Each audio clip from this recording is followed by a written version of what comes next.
بسم اللہ الرحمن الرحیم ان الحمد للہ نحمده ونستعینه ونستغفره ونعوذ باللہ من شرور انفسنا ومن سیئات اعمالنا من يهدي الله فلا مضل له ومن يضلل فلا هادي له واشهد ان لا اله الا الله وحده لا شريك له واشهد ان محمدا عبده ورسوله وبعد فان خير الحديث كتاب الله وخير الهدي هدي محمد صلى الله عليه وسلم وشر الأمور محدثاتها وكل محدثة بدعة وكل بدعة ضلالة وكل ضلالة في النار.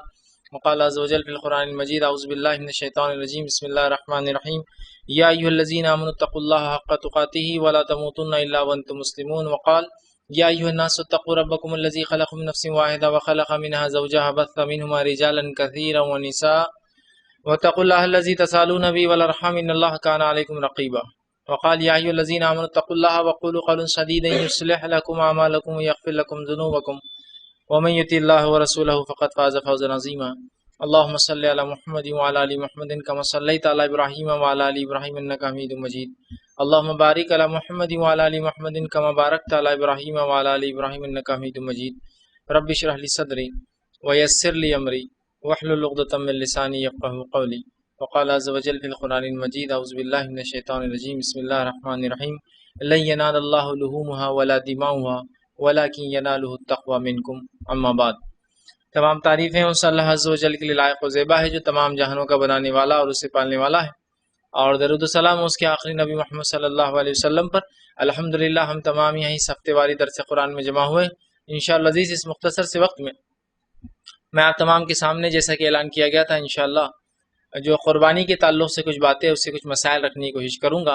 اس میں اس درس کے دو حصے ہوں گے انشاءاللہ، جس میں پہلا حصے میں آپ کے سامنے عشرہ ذی الحجہ کی فضیلت اور اس میں کرنے والے اعمال کو رکھوں گا، اور دوسرے حصے میں انشاءاللہ عزیز اس کے بعد پھر قربانی کے چند مسائل رکھوں گا. یقیناً پورے مسائل میرے لیے ایک لیکچر کی شکل میں، ایک درس کی شکل میں دینا ممکن نہیں ہے. بعد میں سوال جواب کا وقفہ آپ تمام کو ملے گا، اس سوال جواب کے وقفے کا فائدہ اٹھا سکتے ہیں، اور جو مسائل مجھ سے اس میں چھوٹ جائیں گے جو عمومی نہیں خصوصی ہو سکتے ہیں تو بہرحال آپ بعد میں سوال و جواب کی نشست میں اس کو جو ہے مکمل کر سکتے ہیں. تو آئیے سب سے پہلے ہم اس سے پہلے کہ آگے بڑھے اور قربانی کے مسائل کی طرف جائیں، ہم یہ دیکھتے ہیں کہ قربانی کا مقصد کیا ہے. ٹھیک، اس کے بعد عشرہ ذی الحجہ کی جو ہے فضیلت پہلے عشرے کی، اور پھر قربانی کے مسائل کی طرف جائیں گے. میں نے آپ کے سامنے جو ہے سورہ حج سورہ نمبر 22 کی آیت نمبر 37 تلاوت کی، جس میں اللہ رب العزت نے فرمایا لن ینال اللہ لحومها ولا دماؤها ولکن ینالہ التقوی منکم. یہ آیت بڑی غور کرنے کی ہے، اور وہ شخص جو قربانی دے رہا ہے، دیتا ہے اور دیتا رہے گا انشاءاللہ، وہ تمام لوگ اس پر غور کریں کہ قربانی کا مقصد کیا ہے. اس مقصد کو سمجھ جائیں گے انشاءاللہ عزیز تو دیگر باتیں سمجھنا بھی آسان ہو جائیں گا. ورنہ ہوتا یہ کہ قربانی تو ہم سال سے دے رہے ہیں، سالوں سال سے قربانی ہم دے رہے ہیں، لیکن اس کا مقصد ہی اگر پتہ نہ چلے تو بس قربانیاں ایک رسم سمجھتے نا، بس ایک ایسی چیز کی بس چلا آ رہا ہے، سب کر رہے ہیں تو ہم کر رہے ہیں، بس ایک رسم بن جائیں گی. جبکہ قربانیوں کے پیچھے کچھ حقیقتیں ہیں، ان حقائق کو سمجھنا ہے، ان حقیقتوں کو سمجھنا ہے، اس کے مقاصد کو سمجھنا ہے، اس کے مقصد کو، اس کے ریزن کو جاننا ہے، تو پھر قربانی دینے میں مزہ بھی آئیں گا، اور قربانی کیا سبق دیتی ہے وہ سبق بھی سیکھ پائیں گے. ورنہ قربانی تو سال دے رہے ہیں. میں بار بار مثال دیتا ہوں کہ ایک شخص قربانی دے رہا ہے اللہ کی راہ میں، جانور کو قربان کر رہا ہے جس کی قیمت 10-20 ہزار 25 ہزار 50 ہزار ہو رہی ہے، اور وہ قربانی دینے کے لیے جانور جو ہے لا کر کھڑا کر رہا ہے، اور اگر بازو والے کا جانور میرے جانور کے چارے میں منہ ڈال دے تو میں اس سے لڑ رہا ہوں. مطلب قربانی یہ جذبہ ہم میں پیدا نہ کر سکی کہ بازو والے بھائی کے لیے ایثار قربانی دی جائے، اور ہم جانور کو جو ہزاروں روپے کا ہے اللہ کی راہ میں قربان کر رہے ہیں، جبکہ ہم کو کچھ روپے کے چارہ قربان کرنے کی جو ہے توفیق نصیب نہیں ہوئی. اس کی وجہ یہ ہے کہ قربانی کا ہم نے مقصد نہیں جانا. جب کسی چیز کا مقصد انسان کو معلوم نہیں ہوتا ہے نا، تو پھر وہ تمام کام جو ہے رسمی بن جاتے ہیں. رسم سمجھتے ہیں نا، چلا آ رہا ہے، سسٹم ہے، سب کرتے ہیں، باپ نے کیا تھا، دادا کرتے تھے، میں کر رہا ہوں، بچوں کو کہوں گا بیٹا تم بھی ہر سال قربانی کر. نہیں، ہم کو اس کا مقصد جاننا ہے. اللہ رب العزت نے قرآن میں فرمایا لن ینال اللہ لحومها ولا دماؤها، نہیں پہنچتا ہے تمہارے جانوروں کا خون اور گوشت اللہ کو، ولکن ینالہ التقوی منکم، جو چیز اللہ کے پاس تمہاری ان جانوروں کے ذبح کرنے سے پہنچتی ہے وہ صرف اور صرف تقوی ہے، تمہاری نیتیں ہیں. اور لن کا لفظ جو عربی زبان میں آتا ہے وہ ہرگز نہیں کے لیے آتا ہے، ہرگز نہیں. سمجھ رہا بات کو؟ تو کہا لن تنالوا البر، جیسا قرآن نے کہا ہرگز نہیں پہنچ سکتے تم نیکی کو، حتی تنفقون مما تحبون، جب تک کہ وہ خرچ نہ کر دو جس کو سب سے زیادہ پسند کرتے ہو. لن ہرگز نہیں. تو یہاں کہا لن مطلب لن کے ساتھ لن ینال اللہ لحومہا ولا دماؤہا. کان کھول کر سن لو انسانوں، نہیں پہنچتا اللہ کے پاس جانوروں کا خون اور گوشت، ولکن ینالہ التقوی منکم، جو چیز پہنچتی وہ اصل تمہاری نیتیں ہیں، تمہارا تقوی ہے، کیوں تم یہ کام کر رہے ہیں. تو جب اللہ رب العزت کو جانور کا گوشت بھی نہیں پہنچتا، جب اللہ کو جانور کا خون بھی نہیں پہنچتا، جو چیز پہنچتی نیت ہے، اگر یہ درست ہو جائے تو پھر قربانی درست ہے، اگر یہی درست نہیں ہے تو پھر کیا ہے کہ قربانی، اور کیا فائدہ اس کا، صرف رسمی ایک طریقہ ہے اور ہوتا چلا آ رہا ہے بس. تو قربانی کے مقصد کو جانیے، ورنہ دیگر بہت سے ایسے مذاہب دنیا میں ہیں جن کے پاس اصل میں قربانی پہنچتی ہے، نیت نہیں پہنچتی، وہ چیز پہنچتی ہے، وہ خون پہنچتا ہے، وہ گوشت پہنچتا ہے، لہٰذا وہ بلی دیتے ہیں. اسلام قربانی کا حکم دیتا ہے جس میں کاٹنے کے بعد گوشت تقسیم کیا جاتا ہے، بلی میں یہ ہوتا ہے کہ گوشت چھوڑ دیا جاتا ہے چونکہ وہ معبود کے لیے ہوتی ہے، اور قربانی انسانوں کے لیے ہو رہی ہے. صرف نیت تقوی اللہ کو پہنچتا ہے، باقی خون اور گوشت اللہ کا نہیں ہوتا، انسانوں کے لیے. تو جو چیز پہنچانا اگر اس کی اصلاح ہو جائے تو پھر کیا ہی بات ہے، اور جو چیز پہنچتی ہے اگر وہی خراب ہو تو پھر آپ ایک نہیں 1000 جانور ذبح کیجیے، اللہ کے نام میں قربان کیجیے، کیا فائدہ اس کا. تو اس بات کو سمجھنا ہے ہم کو، اور اپنی نیتوں کو خالص کر کے اللہ کے راہ میں قربانی، اور اس قربانی کے جذبے کو سیکھنا ہے. جو نیت پہنچتی ہے وہ جذبے کو ہم کو اپنے آپ میں بڑھانا ہے. اب آئیے قربانی کے پیچھے جو مشہور معروف واقعہ، اس واقعے کو رکھ کے ذی الحجہ کی فضیلت سے رکھتا ہوں، پھر مسائل رکھتا ہوں. جو واقعہ ہمیں ملتا ہے جو قربانی کی طرف اشارہ کرتا ہے اور جس کی وجہ سے ہر سال ہم قربانی کرتے ہیں، اور یہ جو عید الاضحیٰ ہے، یہ عیدین، 2 عیدیں مسلمانوں کی، جس میں سے یہ دوسری عید ہے.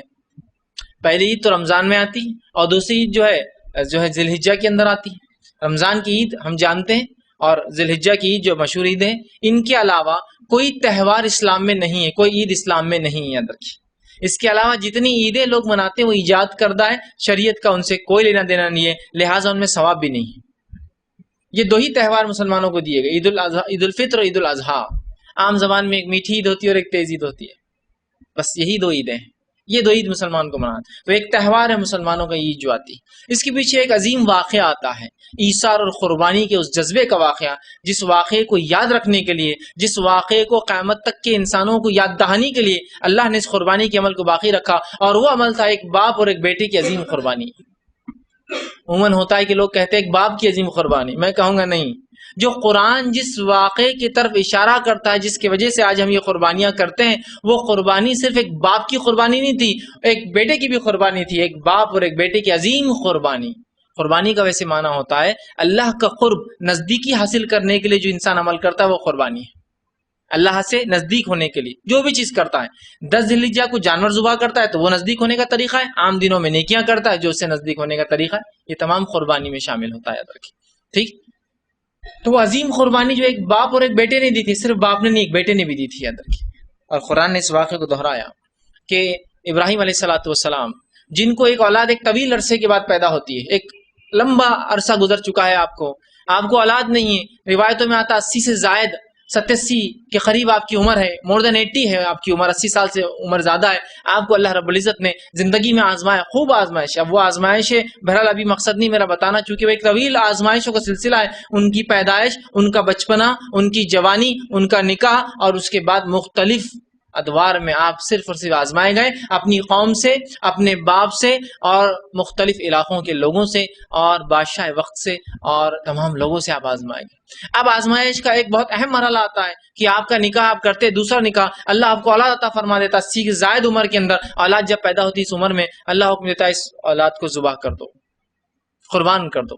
اس سے پہلے کہ بیوی کو چھوڑ کر آنا، وہ تمام واقعہ ہو چکا ہے. ہاجرہ کو آپ نے اور اسماعیل کو چھوڑ دیا تھا. اب اسماعیل علیہ السلام کے تعلق سے حکم آتا ہے جب بچہ چلنے پھرنے کی عمر کو ہوا، بھاگنے دوڑنے کی عمر کو ہوا، سوچ اور سمجھ کی عمر کو ہوا، جس عمر میں بچہ باپ کو جواب دے سکتا ہے، چیزوں کو سمجھ سکتا ہے، اس سے سوالات کیے جاتے ہیں. اللہ نے حکم دیا اے ابراہیم اپنے بیٹے کو ذبح کرو۔ اور ابراہیم علیہ السلام نے اس بات کو جب آپ پہنچے اور ہاجرہ سے ملاقات کی اپنی بیوی سے علیہ السلام اور کہا آنے کا کیا مقصد تھا، تو کہا اللہ نے بیٹے کو ذبح کرنے کا حکم دیا۔ کہا ٹھیک ہے لے جائیے۔ آپ لے کر چلے اپنے بچے کو۔ جب لے کر جا رہے تھے تب آپ نے اپنے بچے کو اپنا یہ واقعہ کہ میں کیا کرنے جا رہا ہوں سنایا، جس کو اللہ رب العزت نے سورہ صافات سورہ نمبر 37 آیت نمبر 101 سے لے کر آگے بیان کیا، جس میں اللہ نے آیت نمبر 102 میں بیان کیا اور فرمایا انی ارا فی المنام انی اذبحک فانظر ماذا تری، کہ باپ نے اپنے بیٹے سے سوال کیا اسماعیل سے، اے میرے بیٹے میں نے خواب دیکھا ہے۔ انبیاء کے خواب سچے ہوتے ہیں، حق ہوتے ہیں، اور جو بتایا گیا وہ اس میں ہوتا ہے، یاد رکھیں ہمارے خواب ایسے نہیں ہوتے ہیں۔ تو کہا اے میرے بیٹے میں نے خواب دیکھا ہے اور میں دیکھتا ہوں کہ خواب میں تجھے ذبح کر رہا ہوں، فانظر ماذا تری، اب تو بتا کیا کروں میں، یہ تو میں نے دیکھا ہے اور اسی نیت سے میں آیا ہوں اور اسی مقصد سے تجھے لے کر بھی جا رہا ہوں۔ اور یہ تھی باپ کی قربانی کہ باپ نے جو رب نے بتایا وہ کرنے کے لیے باپ پہنچ گیا۔ اب آئیے، اب بیٹے کی قربانی میں نے کیوں کہا، قرآن نے جواب دیا کہ بیٹے کی بھی قربانی تھی۔ بیٹے نے جواب دیا اور کہا یا ابت افعل ما تؤمر، اے میرے والد کر گزریے جو آپ کو بتایا جاتا ہے، ٹھیک، ستجدونی انشاءاللہ من الصابرین، اور انشاءاللہ العزیز آپ مجھے صبر کرنے والوں میں سے پاؤں گے۔ اسی لیے میں نے کہا ایک باپ اور ایک بیٹے کی عظیم قربانی کا واقعہ، صرف ایک باپ کی نہیں، ایک بیٹا بھی ویسا تھا جو ایسا اطاعت گزار، ایسا فرمانبردار کہ جسے پتا تھا اس کا باپ ایک نبی ہے، اور نبی ہونے کے ناطے ان کا خواب سچا ہوتا ہے، لہٰذا مجھے اپنے باپ کی بات، اپنے والد کی بات، ابراہیم کی بات جو کہ نبی وقت بھی ہے ماننا پڑیں گی۔ کہا فانظر ما، تو بیٹے نے کہا یا بدی تفعل ما تؤمر، اے میرے والد کر گزریے جو آپ کو دکھایا جاتا ہے، ستجدونی انشاءاللہ من الصابرین، آپ انشاءاللہ مجھے پائیں گے اللہ نے چاہا تو صبر کرنے والوں میں۔ بیٹے نے بھی ہاں کہہ دیا۔ جب ابراہیم علیہ السلام نے انہیں چت لٹا دیا، چہرے کو اپنی طرف نہیں کیا، پیٹھ کے بل مطلب پیٹ کے بل لٹا دیا، وہ اس لیے کہیں ایسا نہ ہو کہ چھری پھیرنے کا ارادہ کروں اور چہرہ دیکھنے کی وجہ سے دل ابھر آئے۔ تو اللہ نے فرمایا وَتَلَّ لِلْجَبِينِ، جب ابراہیم نے اپنے اسماعیل کو لٹا دیا اور لٹانے کے بعد جو ہے چھری چلا دی، آپ نے چلا دی اس لیے کہ آپ کو یہی حکم دیا گیا تھا، تو اللہ رب العزت فرماتا ہے اسی صافات کی بہرحال کڑیاں چل رہی ہے، 101 سے آگے چل رہی ہے، آیت نمبر 106 میں اللہ نے فرمایا اور کہا ان ھذا لہو البلاء المبین، ابراہیم کے لیے یقیناً اسماعیل کی اس قربانی میں بہت بڑی اور کھلی آزمائش تھی۔ پھر اللہ نے فرمایا وفدیناہ بذبح عظیم، اور ہم نے جو ہے ان کو جو ہے آواز دی گئی، بلکہ قرآن نے اس طرح کہا کہ ایک آواز دی گئی ونادیناہ یا ابراہیم، ایک آواز لگا آئی اور اس ندا نے، اس آواز نے کہا اے ابراہیم تم نے اپنے قد صدقت رؤیا، تم نے اپنے خواب کو سچ کر دکھایا، اور فرمایا ان کذالک نجزی المحسنین، اور ہم نیکوکاروں کو ایسا ہی بدلہ دیتے ہیں۔ مطلب جب چھری چلا دی تو اس کے بعد ایک آواز آئی اے ابراہیم تم نے اپنا خواب سچ کر دکھایا، اور اللہ نے پھر آگے کہا ان ھذا لہو البلاء المبین، یہ ابراہیم کے لیے ایک بہت بڑی کھلی آزمائش تھی۔ وفدیناہ بذبح عظیم، اور ہم نے اس لڑکے کو بدل دیا ایک بڑے ذبیحہ سے، مطلب اسماعیل علیہ السلام کو اللہ نے ہٹا لیا اور وہاں ایک جانور آ گیا جس پر ابراہیم علیہ السلام نے چھری تو بیٹے پہ چلائی تھی، اللہ نے بیٹے کو ہٹا کے جانور لا دیا تھا۔ آگے اللہ نے فرمایا وترکنا علیہ فی الآخرین، اور اس یاد دہانی کو، اس تمہارے عمل کو آنے والی نسلوں کے لیے باقی رکھ دیا۔ تو یہ تھا وہ عظیم قربانی کا واقعہ، سلام علی ابراہیم، اور اللہ نے کہا سلامتی ابراہیم کے اوپر۔ تو اندازہ لگائی ابراہیم علیہ السلام نے کیسی عظیم قربانی تھی، اور آپ کے قربانی کے مرحلوں میں یہ سب سے عظیم قربانی تھی۔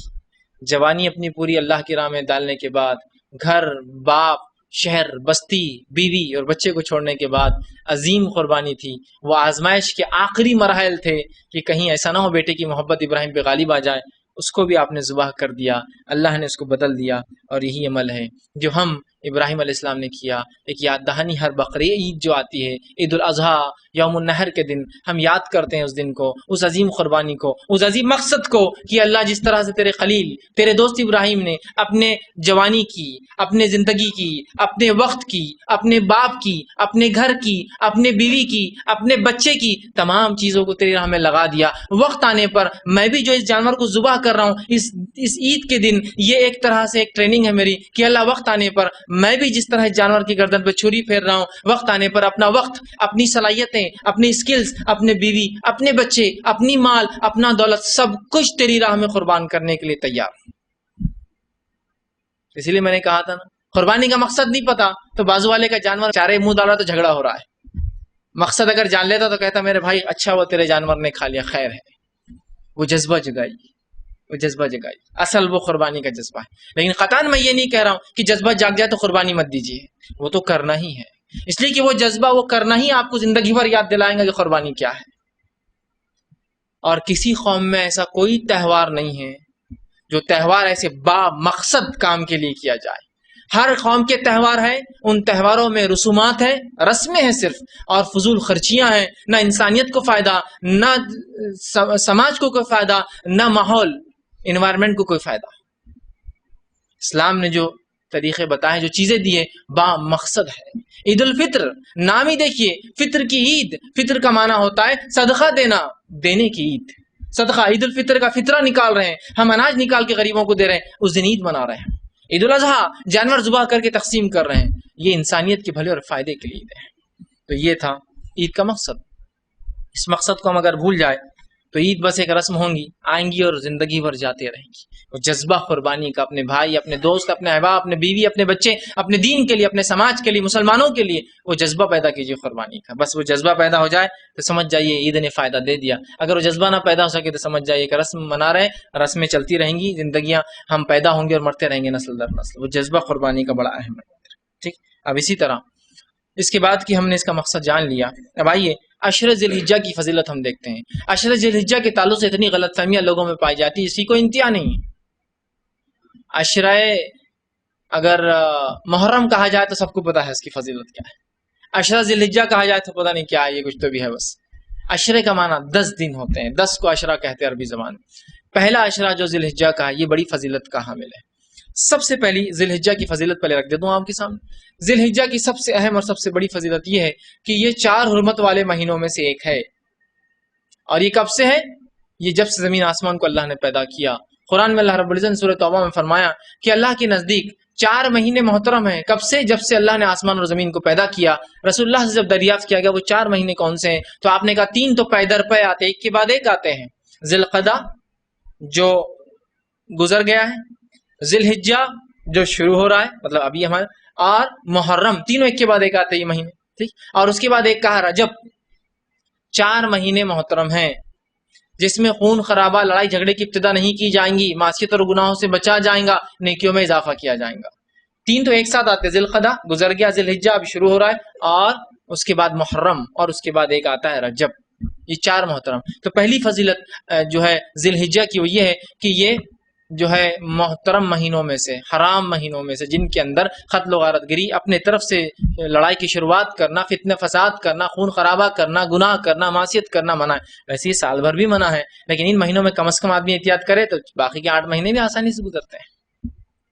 اس کے بعد دوسری فضیلت بہرحال جو عشرے کی آتی ہے وہ یہ ہے جو آپ صلی اللہ علیہ وسلم نے بیان کی اور فرمایا، وہ یہ ہے، حدیث کے الفاظ اس طرح سے، صحیح بخاری کی روایت آپ نے فرما کہا جتنا کوئی نیک عمل اللہ تعالیٰ کو ان 10 دنوں میں، مطلب ذی الحجہ کے پہلے عشرے میں، یعنی پہلے عشرے میں جتنا پسند ہے اتنا کسی دن میں پسند نہیں ہے. مطلب اعمال کو اللہ رب العزت ذی الحجہ کے پہلے ابتدائی عشرے میں جتنا پسند کرتا ہے اتنا کسی میں پسند نہیں کرتا، کسی دن پسند نہیں کرتا. آپ سے پوچھا گیا اللہ کے رسول صلی اللہ علیہ وسلم کہ اللہ کی راہ میں جہاد بھی، جہاد فی سبیل اللہ بھی، تو آپ نے کہا ہاں جہاد فی سبیل اللہ بھی اللہ کو اتنا محبوب نہیں جتنا ان 10 دنوں میں کیے گئے اعمال، سوائے اس مجاہد کے جو اللہ کی راہ میں جائے اور پھر لوٹ کر واپس نہ آئے، جو جا کر کھپ جائے، شہید ہو جائے اپنے مال اور جان کے ساتھ، حدیث میں اپنے جان و مال کے ساتھ جائے اور کھپ جائے، ختم ہو جائے، شہید ہو جائے، اس کا عمل ہی صرف افضل ہے.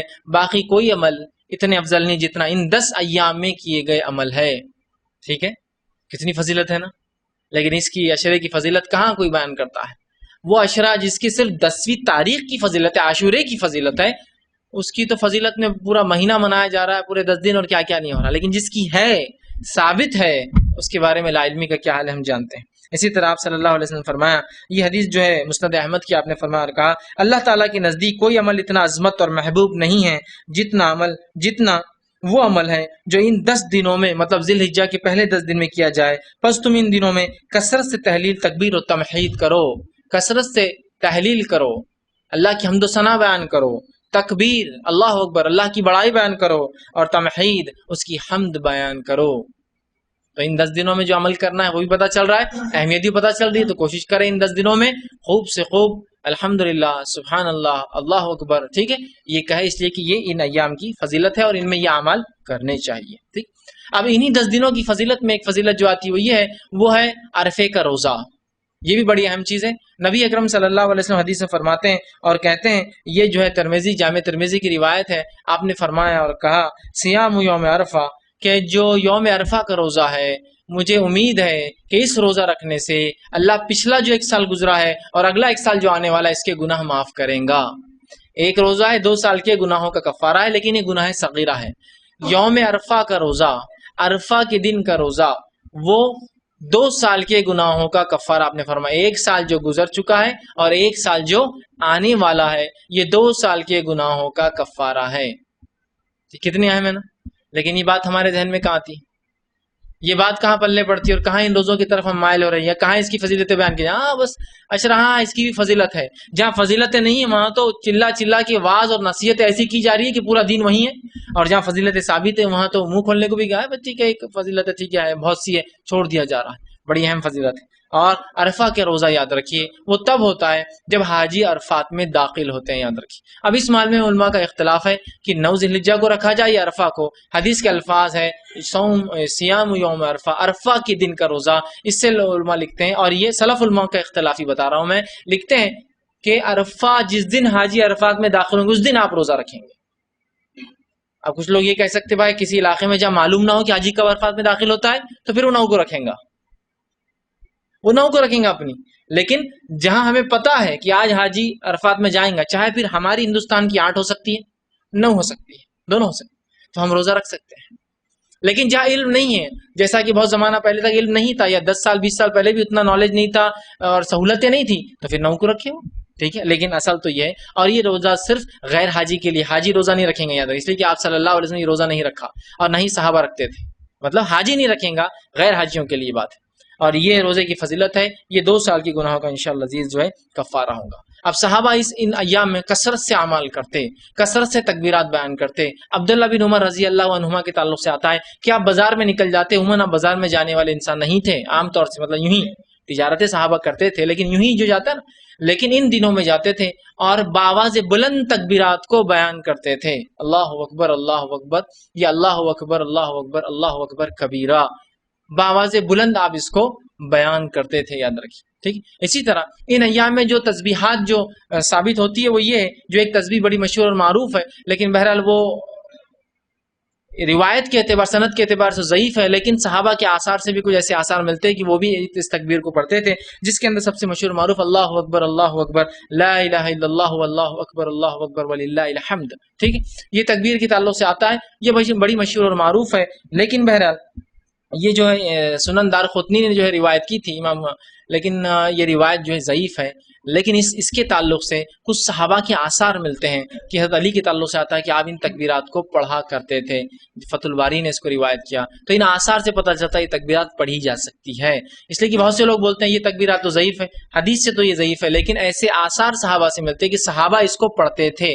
تو اس سے علماء لکھتے ہیں کہ جو روایت آ رہی وہ تو ضعیف ہے، لیکن صحابہ کے پڑھنے سے بات پتہ چلتی ہے دوسری روایتوں سے کہ صحابہ، لیکن رسول اللہ تک وہ روایت نہیں جاتی، لیکن اس سے وہ کہتے ہیں پڑھا جا سکتا ہے. جو صحیح الفاظ سے جو ثابت ہے تکبیرات، وہ تکبیرات یوں اللہ اکبر، اللہ اکبر، اللہ اکبر کبیرہ، یہ جو ہے ثابت ہے. اللہ اکبر، اللہ اکبر، اللہ اکبر کبیرہ، یہ صحیح الفاظ سے ثابت ہے، لیکن صحابہ کے آثار سے وہ بھی ثابت ہے. سیدھے رسول اللہ تک اس کی سند صحیح روایت تو نہیں جاتی ہے کوئی، لیکن صحابہ کے آثار سے وہ روایت بھی ملتی ہے اللہ اکبر، اللہ اکبر، لا الہ الا اللہ، اللہ اکبر، اللہ اکبر وللہ الحمد. تو بہرحال انسان کو اختیار ہے، اور سلف نے دونوں کو اختیار کیا، آپ دونوں میں سے جو چاہے بہرحال پڑھ سکتے ہیں، اس میں کوئی مسئلہ نہیں انشاءاللہ. ٹھیک ہے. تو صحابہ کثرت سے کرتے ہیں. اسی طرح جو ہے قربانی کی جو شخص نیت کرے تو عشرہ ذی الحجہ میں اس کو ایک اضافی عمل کرنا ہوگا، وہ یہ ہے، آپ صلی اللہ علیہ وسلم فرماتے ہیں جو شخص قربانی کی نیت کرے، قربانی کا ارادہ کرے، تو وہ ذی الحجہ کا چاند دیکھنے سے لے کر اپنی قربانی ہونے تک اپنے ناخن اور بال نہ تراشے. یہ عمل آپ کو کرنا ہے. جو انسان قربانی دے رہا ہے وہ انسان اور جتنے اس کے ماتحت جن کے طرف سے قربانی ہے، یاد رکھیں، وہ تمام لوگ جو ہے اپنے بال اور اپنے ناخن نہیں کاٹیں گے. کب تک؟ جب تک کہ قربانی نہ ہو جائے، جب تک عید کی نماز نہ پڑھ لے نہیں، جب تک کہ قربانی نہ ہو جائے. تو قربانی آپ کی عید کی نماز کے بعد 10 کو ہو سکتی ہے، 11 کو ہو سکتی ہے، 12 کو ہو سکتی ہے، 13 کو ہو سکتی ہے. تو آپ تب جب قربانی ہو جائیں گی تب آپ کاٹیں گے. تو جو شخص ارادہ کرے قربانی کرنے کا، وہ ذی الحجہ کے چاند دیکھنے سے لے کر ذی الحجہ مطلب چاند دیکھنے سے لے کر اپنی قربانی کرنے تک بال اور ناخن نہیں تراشیں گا. اور اسی طرح علماء لکھتے ہیں، جیسا کہ شیخ بن باز رحمہ اللہ کا فتویٰ ہے، کہ اس کے ساتھ ساتھ وہ کسی قسم کا جلد کو کاٹنا چھاٹنا، یا جس کو کہیں گے پچنے لگوانا، حجامہ جس کو کہتے ہیں، یا کسی قسم کا سرجری آپریشن بھی وہ نہ کرائے. اس لیے کہ حرمت والے مہینے، حرمت والوں میں کسی چیز کو کاٹا نہ جائے، چھلا نہ جائے، نکالا نہ جائے، اپنے جسم کے اندر نہ ڈالا جائے نہ باہر نکالا جائے. سمجھ رہا؟ تو ظاہر سی بات سرجری میں کٹتا ہے، پچنے لگوانے بلیڈ ماری جاتی ہے، تو لہٰذا کسی بھی قسم کا ایسا کام نہ کرے. لیکن بہرحال ناخن اور بال نہ تراشے. ٹھیک ہے. تب جو شخص ارادہ کر رہا ہے قربانی کا، ذی الحجہ کا چاند دیکھنے سے لے کر اپنی قربانی تک، جس کو علم نہیں تھا لا علمی میں کر لیا، جس دن پتہ چلے اس دن سے وہ ناخن اور بال نہ کاٹے اور اللہ سے توبہ کرے. اور کچھ لوگوں نے جو ہے علماء نے جو ہے اس چیز کو حرام قرار دیا ہے کہ کوئی شخص، جس میں امام شافعی بھی شامل ہے، کہ یہ حرام ہے کسی شخص کے لیے کہ ذی الحجہ کا چاند دیکھنے سے لے کر اپنی قربانی تک ناخن اور بال تراشے. ٹھیک ہے. یہ اہم بات ہے، لیکن لوگ اس کو معمولی کہتے ہیں، اور جہاں کوئی اہمیت نہیں ہے اس کو بڑی اہمیت دیتے ہیں. اگر کوئی کاٹ لے، کوئی کہے بھائی یہ دنوں میں منع ہے، کیا ہوتا کر لیے تو، اور وہاں راتوں کو جگ رہا ہے جو راتیں ثابت نہیں، وہاں دن منا رہا ہے جو دن ثابت نہیں، وہاں عیدیں منا رہا ہے جو عیدیں ثابت نہیں، اور وہاں بولتا کر لیے تو کیا ہوا. یہاں شریعت بتا رہی ہے اور اس کو چھوڑنے کے لیے بولتا ہے نہیں کرے تو کیا ہوا. جہاں شریعت نہیں بتاتی ہے وہاں پوچھتا ہے کہ کر لیے تو کیا ہوا. یہ ہمارا آج کا مزاج ہے. تو بہرحال اس معاملے میں وہ جو ہے خاص خیال رکھے کہ وہ اپنے ناخن بال نہ کاٹے. اسی طرح ایک روایت میں ثابت ہے آپ صلی اللہ علیہ وسلم سے، آپ ان ایام میں 9 روز پورے روزہ رکھتے. ذی الحجہ کی ابتدا سے لے کر 9 ذی الحجہ تک آپ پورے 9 دن روزہ رکھتے، لیکن بعد میں آپ نے منع کر دیا، یہ سوچ کر کہیں صحابہ اس کو فرض نہ سمجھے. لیکن اس سے پتہ چلا اب تو شریعت مکمل ہو گئی، تو اب ہم تو فرض نہیں سمجھتے ہیں روزوں کو، لیکن یہ روزے سنت ہے. تو کوئی رکھنا چاہے تو 1 ذی الحجہ سے لے کر 9 ذی الحجہ تک پورے روزے رکھ سکتا ہے. 9 وہ پورے یاد رکھیے. سمجھ رہے آپ؟ ٹھیک ہے. تو یہ روزے بھی آپ چاہیں تو ان ایام میں رکھ سکتے ہیں. یہ ہوا ذی الحجہ کی فضیلت، اور ذی الحجہ کے بالخصوص پہلے عشرے کی فضیلت. اب آئیے قربانی کی طرف بڑھتے ہیں. چونکہ ان دنوں میں قربانی ہم پر فرض ہے. جو لوگ حج چکے ہیں ان کا تو الگ معاملہ ہے، لیکن اب ہم لوگ موجود ہیں یہاں ہندوستان میں، ہم حج نہیں کر رہے ہیں، تو ظاہر سی بات ہے ہمارے لیے پھر قربانی ایک عمل ہے جو ہم لوگ جو ہے اپنے مقام پر جو ہے کرتے ہیں. تو آئیے کچھ باتیں قربانی کے تعلق سے اور اس کے مسائل کے تعلق سے مختصر وقت میں آپ کے سامنے رکھنے کی کوشش کرتا ہوں. سب سے پہلی چیز، قربانی کرنا سنت موقدہ ہے. سمجھ رہا ہے بات کو؟ قربانی کرنا سنت موقدہ ہے. بہت سے لوگ سوال کرتے ہیں فرض ہے، واجب ہے، موقدہ ہے. تو اس تعلق سے صحیح قول ہے سنت موقدہ ہے، یا ایک دوسرے قول کے مطابق جو سنت واجبہ ہے. کچھ علماء نے کہا سنت موقدہ جن لوگوں نے کہا ان کی دلیل یہ ہے کہ نبی اکرم صلی اللہ علیہ وسلم جب مدینہ آئے تو مدینہ آنے کے بعد سے لے کر آپ کی وفات تک آپ نے ہر سال قربانی کی. تو یہ ہوا سنت موقدہ. اس وجہ سے سنت واجبہ جو لوگ کہتے ہیں ان کی دلیل یہ ہے کہ آپ صلی اللہ علیہ وسلم نے ابن ماجہ کی روایت فرمایا، جو شخص قربانی کی طاقت اور استطاعت رکھتا ہے اور وہ قربانی نہ کرے تو ہمارے عیدگاہ کے نزدیک نہ آئے. تو انہوں نے کہا کہ اس سے یہ ہوا استطاعت والے آدمی کے لیے واجب ہوئی. تو بہرحال سنت موقدہ یا سنت واجبہ، زیادہ بہتر سنت موقدہ ہے کہ کوئی انسان طاقت رکھے تو ضرور کرے. اس کی دلیل کی سنت موقدہ ہے وہ یہ ہے کہ جو ہے صاحبین حضرت ابوبکر صدیق رضی اللہ عنہ اور عمر ابن خطاب رضی اللہ عنہ جو ہے ان کو دیکھا گیا کہ یہ جو ہے قربانی نہیں کرتے تھے. جب کسی نے سوال کیا، اور عبداللہ ابن عمر کی ایک روایت ہے کہ ہم نے دیکھا ابوبکر صدیق اور عمر ابن خطاب قربانی نہیں کرتے تھے. ہم نے جب سوال کیا تو انہوں نے ہم سے کہا ہم قربانی دونوں اس لیے نہیں کرتے ہیں کہیں تم لوگ اسے واجب اور فرض نہ سمجھ لو. تو صحابہ نے کچھ عیدوں کو قربانی نہ کر کے، اور بالخصوص یہ دونوں شخصیات نے قربانی نہ کر کے امت کو بتایا کہ قربانی کرنا سنت موقدہ ہے. اسی وجہ سے آپ نے یہ کہا ہم اس لیے قربانی نہیں کرتے ہیں کہ لوگوں کو بتا دے کہ یہ فرض نہیں ہے. ٹھیک ہے. تو دونوں نے قربانی نہیں کی، جس سے یہ پتہ چلتا ہے کہ سنت موقدہ ہے. ٹھیک. تو جو شخص، اچھا اب ایک سوال یہ بھی آتا ہے قربانی کون کرے؟ اس کی وضاحت شروع میں ہی کر دیتا ہوں. قربانی ہر وہ شخص کرے جو قربانی کرنے کی طاقت رکھتا ہے. ورنہ بہت سے لوگوں نے پتہ نہیں کہاں سے اصول آیا، جو صاحب نصاب ہو، جو زکوٰۃ دیتا ہو وہ قربانی کرے. ایسا کوئی اصول شریعت میں نہیں ہے. اس مہینے طاقت ہے، اس مہینے پیسہ ہے، اس مہینے کچھ کر سکتے ہو تو کر گزرو، ختم، اگلا مہینہ دیکھا جائے۔ تو جو قربانی کی طاقت رکھتا ہے وہ قربانی کرے، صاحب نصاب ہونا ہے، اس کے لیے کوئی صحیح دلیل یا کوئی روایت نہیں آتی۔ جو کر سکتا ہے، میرے اس مہینے اتنی طاقت ہے کہ 1800 یا 2000 یا 2500 کا ایک حصہ ہے میں ڈال سکتا ہوں، اللہ نے طاقت دی، ضرور بھی ضرور ڈالے۔ ایک بہت اہم عمل ہے، اس عمل کو صرف اپنی غفلت سے یا کنجوسی کی وجہ سے انسان نہ چھوڑے، یا اس غلط فہمی سے کہ صاحب میں نصاب کہاں ہوں، میں زکوٰۃ نہیں دیتا ہوں تو میں کیوں کروں، ایسا نہیں ہے۔ جس کی طاقت ہو وہ ضرور جو ہے قربانی کریں، ٹھیک۔ اسی طرح جو ہے قربانی کے تعلق سے جو بات آتی ہے وہ یہ ہے کہ ہم جو ذہن میں رکھیں، نبی اکرم صلی اللہ علیہ وسلم سے آتا ہے کہ قربانی عید کی نماز کے بعد ہونا چاہیے۔ آپ صلی اللہ علیہ وسلم سے جو ثابت ہے وہ ہے صحیح بخاری کی روایت میں، اللہ کے رسول سے جو بات آتی ہے وہ یہ ہے کہ سب سے پہلے اللہ کے رسول صلی اللہ علیہ وسلم کے تعلق سے سب سے پہلے جس چیز کو ہم اس دن، مطلب راوی کہتے ہیں کہ جس عید کے دن سب سے پہلے جو اعمال ہم کرتے جو رسول اللہ کو دیکھا کرتے وہ یہ تھا کہ ابتدا کریں گے وہ یہ ہے کہ ہم عید کی نماز پڑھیں گے، عید کی نماز کو جائیں گے، عید کی نماز کے بعد پھر عیدگاہ سے واپس جا کر جو ہے قربانیاں کریں گے۔ جس نے اس طرح کیا وہ یقیناً ہمارے طریقوں کو، مطلب مسلمانوں کی سنت کو پہنچا، اور جس نے عید کی نماز سے پہلے جانور ذبح کیا اس نے اپنے کھانے کے لیے ذبح کیا، اس کو جانور ذبح کرنے کا ثواب نہیں ملے گا، ٹھیک ہے۔ تو یہاں اس حدیث سے اس بات کی وضاحت ہوئی کہ جس نے قربانی عید کی نماز سے پہلے کر دی اس کی قربانی نہیں ہوتی، اور اس کی ترتیب بھی پتہ چلی کہ رسول اکرم صلی اللہ علیہ وسلم عید کے دن سب سے پہلے نماز کو جاتے عیدگاہ، نماز سے آنے کے بعد جانور ذبح کرتے، جس نے نماز کے بعد کیا اس کے جانور قبول ہے، جس نے نماز سے پہلے کر لیا رسول اللہ نے اس کو کہا کہ جس نے نماز سے پہلے کیا اس نے اپنے کھانے کے لیے کیا، کھانا تو حلال ہے لیکن قربانی اس کی نہیں ہوئی، ٹھیک ہے۔ تو اس بات کو ہم ذہن نشین کر لیں، اور بالخصوص وہ لوگ جن کی قربانیاں اپنے وطن میں نہیں ہوتی، جیسا کہ مثال کے طور پہ آپ نے کسی گاؤں میں حصہ لے لیا، کسی ایک علاقے میں حصہ جہاں بہت سے لوگ مل کر قربانیاں کرتے ہیں، تو یہ بات تاکید ہونی چاہیے کہ میری نماز کے بعد آپ ذبح کریں گے، ورنہ بہت سارے لوگوں کو دیکھا گیا، اللہ رحم بھی کرے، ایک بہت بڑا علاقہ ہے اورنگ آباد سے بہت قریب ہمارے شہر سے، جہاں پورے لوگ جو ہے جانور خریدتے بہت کثرت سے لوگ، اور وہاں لوگوں کو دے دیتے ذبح کرنے، اور وہ لوگوں کو دیکھا گیا اللہ رحم کرے کہ فجر سے پہلے شروع کر دیتے وہ قربانی۔ اس کی دلیل وہ یہ دیتے ہیں کہ ہم ایک چھوٹے قصبے میں رہتے ہیں اور چھوٹے قصبے کے لیے نماز نہیں عید کی، لہٰذا وہ شروع ہو جاتے ہیں، تو بہت سی بار تو آپ نماز سے آنے سے پہلے آپ کا حصہ گھر پر آ جاتا ہے، اب بول رہے کیا فاسٹ کام ہو رہا ہے؟ فاسٹ کام نہیں ہو رہا ہے، غلط کام ہو رہا ہے، سادہ گوشت کھانے کے لیے مل رہا ہے آپ کو، قربانی نہیں ہو رہی ہے آپ کی، کچھ زیادہ ہی فاسٹ ہو جا رہا ہے، ٹھیک ہے۔ تو اس بات کو ذہن نشین کر لیں کہ آپ یاد رکھیں کہ بھائی ہم لوگ 7-8 بجے تک نماز پڑھتے ہیں، 8 بجے کے بعد آپ جانور ذبح کریں، ٹھیک ہے۔ تو نماز سے پہلے ہو جائے تو پھر وہ قربانی نہیں ہوں گی، یاد رکھیں، ٹھیک۔ اسی طرح جب قربانی کے لیے جانور خریدے تو کسی قسم کا اس میں عیب نہ ہو، کمی نہ ہو، برائی نہ ہو، ٹھیک ہے، بالکل آپ اس کو اچھے سے جانچ لیں، جس طرح سے آپ تمام دنیا کی چیزوں میں اچھائی کو اونچا رکھتے ہیں، سب سے بیسٹ چاہتے ہیں اسی طرح، لیکن بہت سی بار دین میں یہ بات ہم کو پلے نہیں پڑتی، سمجھ میں نہیں آتی، دنیا میں سمجھ میں آتی۔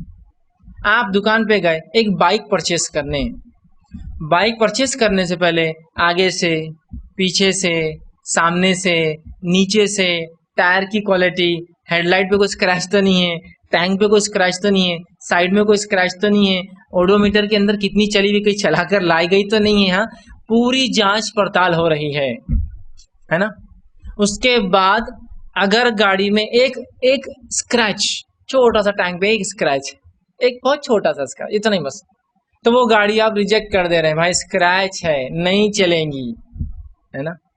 لیکن جب دین کا معاملہ آتا تو پتہ نہیں وہ لیول جو ہونا چاہیے، جو معیار ہونا چاہیے چوائس کا، وہ گھٹ کیوں جاتا ہے۔ لنگڑا ہے چلیں گا کیا، ایک ہی سنگ ٹوٹا ہوا چلیں گا کیا، آدھے ہی کان کٹا ہوا چلیں گا کیا، دم ٹوٹی ہوئی چلیں گا کیا، فلاں ہوا چلیں گا کیا، ہڈیاں دکھ رہی چلیں گے کیا، بوڑھا ہو گیا، 8 دانت، مطلب اتنا بوڑھا ہو گیا کہ بالکل مرنے پہ وہ جانور 10-20 سال سے کام کر رہا ہے، چلیں گا کیا۔ تو میں بھی آپ سے پوچھتا ہوں اسکریچ والی گاڑی چلیں گی کیا، ہیڈ لائٹ ٹوٹی ہوئی گاڑی چلیں گی کیا، انڈیکیٹر ایک لٹکا ہوا ہے چلیں گا کیا، ہاں آپ کا سائلنسر پھٹا ہوا ہے چلیں گا کیا، ٹھیک، نہیں یہ تو سوال نہیں آتا دنیا میں، تو پھر دین کے لیے بھی کچھ بھی نہیں چلیں گا، ایسا سمپل معیار وہی ہے، اسٹینڈرڈ وہی ہونا چاہیے۔ جانور کے لیے جو ہم چاہتے ہیں خوبصورتی کے معیار، اچھا، تندرست، تر و تازہ، بہترین، خوبصورت، ٹھیک، یہ سب چیزیں ہو سکتی ہیں، آپ دیکھیے وہ معیار، آپ یاد رکھیے اس کو۔ بالخصوص نبی اکرم صلی اللہ علیہ وسلم جن جانوروں کی قربانی سے منع کیا، ان جانوروں میں جو ہے آپ نے فرمایا، اور یہ حدیث جو ہے ابو داؤد کی، آپ صلی اللہ علیہ وسلم نے کہا قربانی کے لیے 4 قسم کے جانور نہیں چلتے ہیں، ٹھیک ہے، اور پھر فرمایا 4 جانور، پہلا کانا مطلب جس کے آنکھ جس کی خراب ہو، آنکھ میں کوئی نقص ہو جانور کے نہیں چلیں گا. ٹھیک، جانور کی آنکھ کا نقص معلوم کیسا کریں گے آپ؟ بہت سمپل ہے. جانور کی ایک آنکھ کی طرف ہاتھ کیجیے، یوں کیجیے، وہ خود گردن کو ادھر پھیریں گا، مطلب آنکھ صحیح سلامت ہے. ادھر ہاتھ کیجیے، یوں پھیریں گا، آنکھ صحیح سلامت ہے. نیچے بیٹھ کر دیکھ لیجیے کہ کوئی نقص تو نہیں. سمپل، اتنا آسان ہے، کوئی مسئلہ ہی نہیں. ٹھیک، لیکن اب وہ کہاں ہوتا ہم سے؟ جانور لا لیا اور جانور کی آنکھ دونوں طرف رہتی ہے، ہم ایک طرف سے دیکھ رہے خالی، اس دوسری طرف سے خراب ہے وہ. تو یہ نہیں ہونا چاہیے. عام ذبح کے لیے ٹھیک ہے، گوشت کھانے کے لیے، لیکن قربانی کے لیے نہیں. تو آنکھ چیک کر لیں. یہ جانور نہیں چلیں گے، آپ نے فرماتے جو کان، جس کا جو کانا ہو، بھینگا ہو، خراب ہو جس کی آنکھ. ٹھیک، اور آپ نے فرمایا جس کا کانا پن واضح ہو، مطلب ایسا کانا جو بالکل دکھ رہا ہے کہ اس کی آنکھ خراب ہے. اندر نقص چھپا ہوا تو ہو سکتا ہے، ظاہر سی اللہ اسے پکڑ بھی نہیں کرے گا جو چیز چھپی ہوئی ہوتی. دوسرا فرمایا بیمار، جس کی بیماری واضح ہو. بیمار ہے نا، جس کی بیماری واضح ہے، جانور دکھ رہا ہے اس کی صورت سے بیمار ہے، اس کا پورے جسم اس کا سمجھ میں آ رہا ہے کہ بیمار ہے، اس کی جلد لٹک چکی ہے بری بیماری سے. ٹھیک، لیکن اب سستا مل رہا تو آپ اس کی طرف جا رہے ہیں، نہیں ہونا چاہیے. تیسرا فرماتے جو نہیں چلیں گا لنگڑا، جس کا لنگڑا پن واضح ہو. یہ الگ بات ہے، جانور فریکچر ہوا تو اس کا پیر ٹوٹا تھا کہ الگ بات ہے، ابھی دکھتا نہ ہو، واضح نہ ہو. اب اس کے لیے آپ کیا کریں گے؟ جانور کا لنگڑا پن کیسا چیک کریں گے؟ سمپل ہے، لے کے چلا کے بتاؤ، بولنا اس کو کیا مشکل کو مشکل ہے. گاڑی لینے سے پہلے ٹیسٹ ڈرائیو کرتے ہیں نا، شرماتی ہو نکو یار، لے لیں گے بعد میں ٹیسٹ ڈرائیو کریں گے. ارے شرمانے کا کیا ہے، کمپنی کی طرف سے پیسے دے کے لے رہے ہیں، ہاں ٹیسٹ ڈرائیو کریں گے. تو جانور کا بھی ٹیسٹ ڈرائیو لیجیے، اس کا مطلب چلا کے بتائیے بولنا. لنگڑا، جس کا لنگڑا پن واضح ہو، مطلب دکھ رہا ہو کلیئرلی کہ یہ لنگڑا ہے. ٹھیک ہے، اور پھر فرمایا چوتھا نیاحت لاغیر جانور. نیاحت لاغیر جانور جس کے اندر کوئی گودا نہ ہو، مطلب بوڑھا ہو چکا ہو، تھک گیا ہو زندگی بھر کام کر کر کے. ٹھیک ہے، ایسے جانور تو نہیں چلیں گے. اسی طرح ایک روایت میں الفاظ ہے، آپ صلی اللہ علیہ وسلم فرماتے ہمیں کان دیکھنے کا خاص طور سے حکم دیا. کان، چرے ہوئے کان کا، کٹے ہوئے کان کا، ڈیزائن بنے ہوئے کان کا، سوراخ والے کان کا جانور نہیں چلیں گا. ٹھیک، تھوڑا بہت دھکا لگ جائے ایک الگ بات ہے، ٹرانسپورٹیشن میں اور جانور مار دیتے تھوڑا بہت، لیکن بہت بڑا، جیسا کہ مشرکین مکہ اپنے جانوروں کے کان کو دو کر دیتے، یا آدھا کاٹتے، یا اس پر ڈیزائن بناتے، یا جس دیوی یا جس معبود کے نام سے چھوڑتے اس کے حساب سے اس کو کاٹتے. آج بھی ایسا ہوتا ہے. آپ دیکھیے بہت سے غیر مسلم ہمارے جو ہے وہ جانوروں کو جب اولاد پیدا ہوتی ہے کسی خوشی میں چھوڑتے ہیں کسی دیوی دیوتا کے نام پر، تو وہ اس کو ڈیزائن بناتے ہیں کان پہ تاکہ کوئی آدمی اس کو تکلیف نہ پہنچائے. اس کو لوگ گھاس کھلاتے ہیں، اس سے محبت کرتے ہیں چونکہ کسی کے نام پر چھوڑا ہوا ہے. تو مشرکین مکہ بھی کانوں کو کاٹتے تھے جانور کے، تو کان کٹا نہیں چلیں گا. ٹھیک ہے، تو گویا ایک عام الفاظ میں کہوں، کسی قسم کا عیب جانور میں نہ ہونا چاہیے، بالکل فریش، ایک دم بیسٹ لکنگ، بیسٹ پاسبل جو ہو سکتا ہے. قیمت کا اس میں کوئی وہ نہیں، یاد رکھیے قیمت کا کوئی وہ نہیں. بلکہ قیمت کے معاملے میں جو لوگ آگے جاتے ہیں کہ بھائی خوبصورت جانور ہے اور 1 لاکھ کا جانور ہے، میں کہوں گا اس سے اچھا کم خوبصورت چلیں گا، لیکن اگر 1 لاکھ میں 6 جانور آتے ہیں تو زیادہ افضل ہے، اس لیے کہ زیادہ لوگوں تک گوشت پہنچیں گا، زیادہ انسانیت فائدہ اٹھا پائیں گی، اللہ کے نزدیک زیادہ جانور ذبح ہوں گے، ہے نا. ٹھیک ہے، تو خوبصورتی کا یہ نہیں کہ آپ بس اب خوبصورت جانور ڈھونڈنے میں لاکھوں روپے کا جانور لا رہے ہیں، پھر اخبارات میں فوٹو آ رہی ہے نا، وہ اخلاص کے بھی خلاف ہے نا، اور وہ نیت پہنچتی ہے نا. اب نیت ہی فوٹو دینے کے لیے جانور لیے کیا فائدہ؟ بکرا بادام بھی کھاتا ہو اور بکرا گھاس بھی کھاتا ہو تو اس سے گوشت میں کوئی فرق آتا کہ اس کا گوشت بنا تو بادامی ٹیسٹ آتا اور اس کا گوشت بنا تو گھاس کا ٹیسٹ آتا؟ فرق نہیں پڑنے والا. لیکن وہی لاکھ روپے کے بدلے آپ لاکھ روپے کے 20 لے سکتے ہیں، یا 7,000 کا ہے تو 10-15 آ سکتے ہیں، ہے نا. اس بات کو سمجھے مسلمان، ثواب زیادہ سے زیادہ خالص نیت رکھتے ہوئے، تو کسی قسم کا نقص نہیں ہونا چاہیے. اسی طرح جو ہے جانور خریدتے وقت جن چیزوں کو آپ یاد رکھیں گے اس میں سب سے پہلی چیز یہ ہے کہ ایک تو کوئی نقص نہ ہو. اب باہر اپیرنس ہے اس کے تعلق سے کہ وہ داتا ہو. داتا کیا ہوتا ہے؟ نبی اکرم صلی اللہ علیہ وسلم نے حدیث میں یہ الفاظ فرمایا، صحیح مسلم کی روایت آپ نے فرمایا لا تذبحوا الا مسنا، مت ذبح کرو مگر دانت والا. مسنا دانت والا، مطلب اس کا کیا مطلب ہے؟ دانت والے کا مطلب یہ ہے کہ جانور جب پیدا ہوتا ہے تو دانت والا ہی ہوتا ہے، لیکن جانور اپنے دودھ کے دانت جھڑا کر پھر بڑے دانت لاتا ہے جو کہ دو کر کے سیٹ میں آتے ہیں وہ. ٹھیک ہے، تو دانت والا شرط ہے. سال والا کچھ لوگوں نے کر دیا اس کو، لا تذبحوا الا مسنا، مت ذبح کرو مگر سال والا. سال والا نہیں ہے، دانت والا ہے. اور جانور جو ذبح کر سکتے ہیں آپ، مینڈا یا مینڈی، بکرا یا بکری، گائے بیل، اونٹ اور اونٹنی، یہ 8 جانور ذبح کیے. تو یہ تمام جانور دانت والے ہونا، دودھ کے دانت گرا کے نئے دانت کم از کم 2 لائے ہوئے ہونا چاہیے، کم از کم 2، چونکہ دانت والا 2 آ گئے تو وہ ہو گیا، پھر 2 آتے ہیں، 4 آتے ہیں، 6 آتے ہیں جانوروں میں دانت، تو 2 کم از کم دانت ہو اس کو، مطلب دودھ کے جھڑا کے وہ بڑے دانت لائے اپنے، ٹھیک ہے۔ تو اب اس میں عمر کی کوئی قید نہیں ہے۔ یہ ایک الگ بات ہے کہ ہندوستان میں عام طور سے بکرا یا بکری 1 سال یا مینڈا مینڈی 1 سال سے جب بڑے اور 2 سال میں داخل ہوتے دانت گرا کر لاتے ہیں، گائے یا بیل 2 سال سے بڑے 3 سال میں داخل ہو دانت گرا کے لاتے ہیں، اور اونٹ اور اونٹنی 4 سال سے بڑے 5 سال میں جب داخل ہوتے گرا کر لاتے ہیں، لیکن یہ کوئی اصول نہیں ہے۔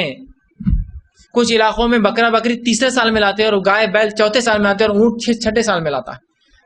حالات، ماحول، معاشرے کے اعتبار سے، ان کی غذائیت کے اعتبار سے ہو سکتا ہے، لیکن شرط کیا ہے؟ دانت والا۔ اب ہم نے سال والا لے لیا، کسی کو بھی جاتے ہوتے بکرا لینے کا ہے، کتنے سال کا ہے؟ بولتا ہے 1 سال سے اوپر ہے، چل دے دو۔ ارے سال والا نہیں ہے، دانت والا ہے۔ دانت دیکھو بھائی اس کے، تو نہیں ہوا لا تذبحو، مت ذبح کرو الا مسنہ، مگر دانت والا۔ اب جو لوگ بولتے ہیں نہیں سال والا، اب اس حدیث کو لے لیا جہاں ٹھیک ہے سال والا، تو پھر سال والا بکرا بھی چلتا، سال والا بیل بھی چلتا، سال والا اونٹ بھی چلتا، نہیں صرف بکرے میں۔ تو حدیث میں کہا ہے خالی بکرا سال والا، لا تذبحوا، مت ذبح کرو مگر دانت والا۔ دانت والا بکرا یا مینڈا، دانت والا بیل، دانت والا اونٹ یا اونٹ نہیں، دانت والا، سال والا نہیں، ٹھیک ہے۔ تو یہ بات یاد رکھیے کہ اس کو کھول کے بتاؤ بولنا دانت۔ اب آپ بولیں گے ہم دانت کیسے پہچانیں گے؟ دودھ کے دانت چھوٹے ہوتے ہیں، اور جو دانت آتے ہیں نا بہت بڑے، 4 5 گنا بڑے ہوتے ہیں، دودھ کے دانت سے بہت بڑے ہوتے ہیں۔ آپ بالکل دیکھتے بولیں گے ارے یہ 2 دانت بڑے کیسے، نقلی تو نہیں لگائے اس کو؟ نہیں، وہ اس کے دانت ویسے بڑے بڑے آتے ہیں، 2 پھر بیچ کے گر کے آتے ہیں، پھر اس کے بعد کے 2 گرتے ہیں، اور اس کے بعد کے 2 گر کے آتے ہیں، سیٹس ادھر پھر ادھر ایسے 2 آتے جاتے ہوں گے، ٹھیک ہے، سمجھا بات کو؟ تو مت ذبح کرو مگر دانت والا، اس کو ہمیشہ ذہن میں رکھے، اور دانت والا وہ کرے، ٹھیک۔ اسی طرح جانور کی جو اندر کتنے حصے ہوتے ہیں، تو بکری دمبے میں اس کا مذکر مؤنث دونوں، لوگ یہ بھی سوال کرتے ہیں کیا بکری ذبح کر سکتے ہیں، کیا مینڈی ذبح کر سکتے ہیں؟ جس کا مذکر حلال ہے اس کا مؤنث بھی حلال ہے، ٹھیک ہے۔ اور کچھ جانور مذکر سے پہچانے جاتے ہیں اور کچھ جانور مؤنث سے پہچانے جاتے ہیں، جیسا کہ آپ کو اگر بولے آج کیا لائے تو بولتے بکری کا ہے یا بکرے کا ہے، کچھ لوگ بولتے، ٹھیک۔ کسی کا آج کیا ہے تو بولتے چکن ہے، تو مطلب ایک سمجھے نا، فیمیل سے، اور کچھ جانور میل سے پہچانے جاتے ہیں، جیسا اونٹ کا گوشت، اونٹنی نہیں بولتا کوئی، اونٹنی کا گوشت، ٹھیک ہے۔ تو اسی طرح جو ہے بکری کا گوشت، بکرے کا گوشت عام طور سے نہیں بولتے لوگ، بکری کا ہی رہتا، فیمیل سے میل، تو دونوں بھی جائز ہے۔ تو بکرا ہے بکری، تو آپ مینڈا اور مینڈی، بکرا اور بکری، گائے اور بیل، اونٹ اور اونٹنی، یہ تمام جانور ذبح کر سکتے ہیں۔ ان میں بکرا اور بکری اور مینڈا اور مینڈی میں ایک حصہ ہوتا ہے صرف، یہ ایک جانور میں۔ گائے یا بیل کے اندر ایک جانور میں 7 حصے ہوتے ہیں، اور اونٹ اور اونٹنی کے اندر 10 حصے قربانی میں ہوں گے اور 7 حصے حج میں ہوں گے، یاد رکھیے۔ بہت سے لوگ ہوتے ہیں نہیں، حدیث میں تو ہے کہ 7 حصے آپ نے حکم دیا، حج میں 7 اور یہاں عام اعتبار سے 10 حصے ہوں گے، یاد رکھیے، ٹھیک ہے۔ تو اب جانور کو آپ جب ذبح کریں گے تو ذبح کرنے کے بعد اس کی کھالیں جو ہوتا ہے اس کا کیا مصرف ہے، ٹھیک۔ تو جانور کی کھالوں کا مصرف یاد رکھیے، وہ یہ ہے کہ یا تو آپ سب سے پہلے اپنے استعمال میں کھال لا سکتے ہیں، اپنے استعمال میں بیچ نہیں سکتے، یاد رکھیے کھال۔ حدیث میں الفاظ آپ صلی اللہ علیہ وسلم کے تعلق سے آتا ہے آپ کے زمانے میں، جو مسند احمد کی روایت ہے، جو ہے آپ نے فرمایا کہ حرم کی قربانی اور دیگر قربانیوں کا گوشت نہ بیچو، مطلب قربانی کا گوشت بیچنا جائز نہیں ہے، گوشت نہ بیچو، اسے خود کھاؤ، غریبوں کو کھلاؤ، اور کھالے بھی نہ بیچو۔ پھر فرمایا البتہ تم خود اس سے فائدہ اٹھا سکتے ہو۔ تو کھالوں کا مصرف یا تو آپ خود فائدہ اٹھائیے، یا پھر آپ بیچ نہیں سکتے، کسی کو آپ صدقہ کر دیں، اس کے لیے صدقے کے لیے مدرسے ہو سکتے ہیں، اسی طرح جو مساجد ہو سکتے ہیں، اسی طرح جو ہے کوئی بھی دینی اور رفائی کام جس سے انسانیت کا بھلا، سوشل ورک جو بھی ہوتا ہے اس کو آپ دے سکتے ہیں۔ تو سیلف استعمال میں لا سکتے ہیں آپ، سیل نہیں کر سکتے آپ، لیکن آپ کسی کو دے، وہ جو کرنا چاہے وہ کریں گا، اس کو صدقہ کر سکتے ہیں آپ، ٹھیک ہے۔ کھالوں کے مستحق بہت سے لوگ یتیم، بیوہ، مسکین، مسافر، کوئی بھی ہو سکتا ہے، جہاں بھی استعمال ہو سکتا ہے، رفائی کام میں، سوشل ورک میں آپ اس کو یوز کر سکتے ہیں۔ اسی طرح جانور جو ہے وہ اگر حمل والا ہوتا ہے، بہت سے لوگ سوال کرتے ہیں کہ جانور ذبح کیا اور وہ حاملہ تھی گائے یا اس طرح سے بکری، تو یاد رکھیے اس کا حمل بھی جو ہے ذبح کر دیا جائے گا، ٹھیک ہے، اور وہ ناپاک نہیں ہوگا۔ بہت سے لوگ کہتے ہیں کہ اب تو یہ جانور ناقص ہو گیا، حمل والا لا لی، یا پھر بہت سے لوگ یہ ہوتے ہیں کہ حمل والا جانور کرنا مکروہ ہے، اب تمہاری قربانی سے نہیں ہوئی، نہیں، اب کون چیک کرے گا کون سی جانور جو حمل والا ہے؟ پتہ نہیں چل سکتا نا. انسانوں کو پتہ چل جائے، جانور ویسے ہی موٹے تازے ہوتے، بہت مشکل ہے. جب ان کا حمل بہت وضع مطلب پیدائش کے قریب ہوتا ہے تو پتہ چل سکتا ہے کہ یہ جانور حمل والا ہے. لیکن عام اعتبار سے سمجھ میں نہیں آتا، ان کے پیٹ بڑے ہی ہوتے ہیں، کیسے سمجھ میں آئے گا کہ جانور حمل والا ہے؟ تو اس میں کوئی حرج نہیں ہے، آپ ایسا جانور جو ہے ذبح کر سکتے ہیں، اس لیے کہ ایسے جانور کی قربانی جائز ہے، اس میں کوئی قباحت یا کوئی برائی نہیں ہے. اسی طرح خصی والے جانور کی قربانی بھی جائز ہے. بہت سے لوگ اس کو مکروہ قرار دیتے ہیں، خصی جانور مکروہ ہے، اللہ رحم کرے انہوں نے کہاں سے لایا کیا معلوم یہ بات. مکروہ کہہ رہے ہیں. خصی سمجھتے ہیں آپ کہ کسی جانور کو جب وہ چھوٹا ہوتا ہے ابتدا میں، اس کے فوتے، اس کے ٹیسٹیکلز کو اندر کر دیا جاتا ہے، جس سے ہوتا یہ کہ وہ کام مضبوطی سے کرتا ہے، اس کا رجحان مخالف جنس کی طرف نہیں جاتا ہے، اور بہت جلدی کم وقت میں بہت موٹا اور تازہ ہو جاتا ہے وہ جانور، خصی کیا ہوا جانور. اس لیے جانوروں کو خصی کرتے ہیں. ٹھیک ہے، تو خصی کیا ہوا جانور بالکل جائز ہے، بلکہ خصی کیا ہوا جانور مستحب ہے. جو لوگ اس کو مکروہ کہتے ہیں نا، وہ ذرا غور کریں. نبی اکرم صلی اللہ علیہ وسلم کے تعلق سے آتا ہے، ابو داؤد کی روایت ہے، آپ حضرت عائشہ فرماتی ہے اللہ کے رسول نے آخری جو قربانی اپنی کی تھی وہ 2 چت کبرے مینڈے، وائٹ اور بلیک کلر کا ان کا رنگ، مختلف سپاٹس تھے ان کے اوپر، بکرے تھے جو خصی کیے ہوئے تھے، خصی کیے ہوئے تھے. اتنی واضح روایت ہونے کے بعد بھی لوگ کیسے فتویٰ دیتے ہیں کہ مکروہ، اللہ رحم کرے ایسے لوگوں. خصی کیے ہوئے تھے. نبی کیا ایک ناقص اور مکروہ قربانی کریں گا؟ اور آپ نے ایک بکرا اپنے اور اپنے آل کی طرف سے اور ایک بکرا کہا یہ میرے اور میری امت کی ان لوگوں کی طرف سے جو قربانی نہیں کر پائیں گے. لیکن یہ جو دوسرا بکرا آپ نے امت کی طرف سے کیا تھا، یہ عمل آپ کے لیے خاص تھا. نبی کے لیے کچھ عمل اسپیشل ہوتے ہیں، وہ چونکہ نبی ہوتا ہے، یہ اسپیشل عمل تھا آپ کا. سمجھ رہے بات کو؟ تو خصی کیا ہوا جانور بھی چلتا ہے. بہت سے لوگ سوال کرتے ہیں اور بہت جھجک کے سوال کرتے ہیں، جھجکنے کا کیا معاملہ شریعت کے اندر؟ ٹھیک، اور یہ کون سی بری بات ہے؟ ایک پریکٹیکل پرابلمس ہوتے ہیں یہ چیزیں، لوگ بہت شرماتے ہیں، اور بہت سی بار جب ایسی باتیں بتائی جاتی تو بولتے ہو کتنے بے شرم ایسی باتیں کرتے. اس میں کیا بے شرمی اور کیا برائی ہے؟ یہ انسانی سماج اور فطرت کے تقاضوں کے تحت ہے. ہاں، جو غیر فطری گندی باتیں کرے وہ الگ الگ بات ہے. ٹھیک ہے، بہرحال چلیے. اسی طرح جو ہے اگر جانور خریدنے کے بعد کوئی عیب آ جائے تو، اب آپ نے جانور تو بہت اچھا لیا، صحیح سالم بالکل، اب جانور لینے کے بعد کوئی عیب آ جائے جانور میں تو کیا کریں گے آپ؟ ٹھیک ہے، تو اس تعلق سے جو بات ہمیں پتہ چلتی وہ یہ ہے، جو ایک روایت پیش کی جاتی ہے کہ جو ہے آپ سن کے زمانے میں ایک صحابی نے جو ایک بھیڑ لائی تھی اور ایک بھیڑیے نے آ کر اس کا تکہ نکال لیا. آپ نے کہا کہ یہ تیرے لینے کے بعد ہوا نا تو کر لے. یہ روایت ویسے ضعیف ہے، یاد رکھیے، ضعیف. علماء اس معاملے میں لکھتے ہیں کہ جو انسان طاقت رکھتا ہے وہ دوسرا جانور ذبح کرے، جو انسان طاقت رکھتا ہے دوسرا جانور ذبح کرے، اور جو انسان طاقت نہیں رکھتا، محال ہے اس کے لیے دوسرا لانا، تو پھر وہی کر لے. ٹھیک ہے، جانور لایا اور کوئی بڑا نقص ہو گیا، چھوٹا موٹا تو ہوتا ہے، ٹچز لگ جاتے ہیں، خروش لگ جاتے ہیں، سنگ ایک دوسرے کے تھوڑے وہ جھڑا دیتے، کبھی مارنے میں ایک دوسرے کا تھوڑا زخم آ کے خون نکل جاتا ہے، یہ تو نارمل ہے، ہوتا ہی ہے. اتارتے وقت جو ہے کانٹے لگ گئے، گاڑی کا کوئی حصہ لگ گیا، یہ تو کوئی نارمل ہی مسئلہ نہیں. کوئی نقص آ جائے بڑا تو پھر کیا کرے؟ جس کی طاقت ہو وہ نہ لا لے، نہ لا سکتا ہو تو پھر وہ اس بات پہ عمل کر سکتا ہے کہ اس کی طاقت نہیں جو ہے اس کو وہ جو ہے ذبح کر دے. ٹھیک، اسی طرح جو ہے جب جو انسان جانور ذبح کریں گا، اس ذبح کے اندر سے اس کو اجرت کے طور پر آپ کچھ بھی نہیں دے سکتے، نہ کھال نہ گوشت، اجرت کے طور پر نہیں، تحفے کے طور پر دیجیے آپ.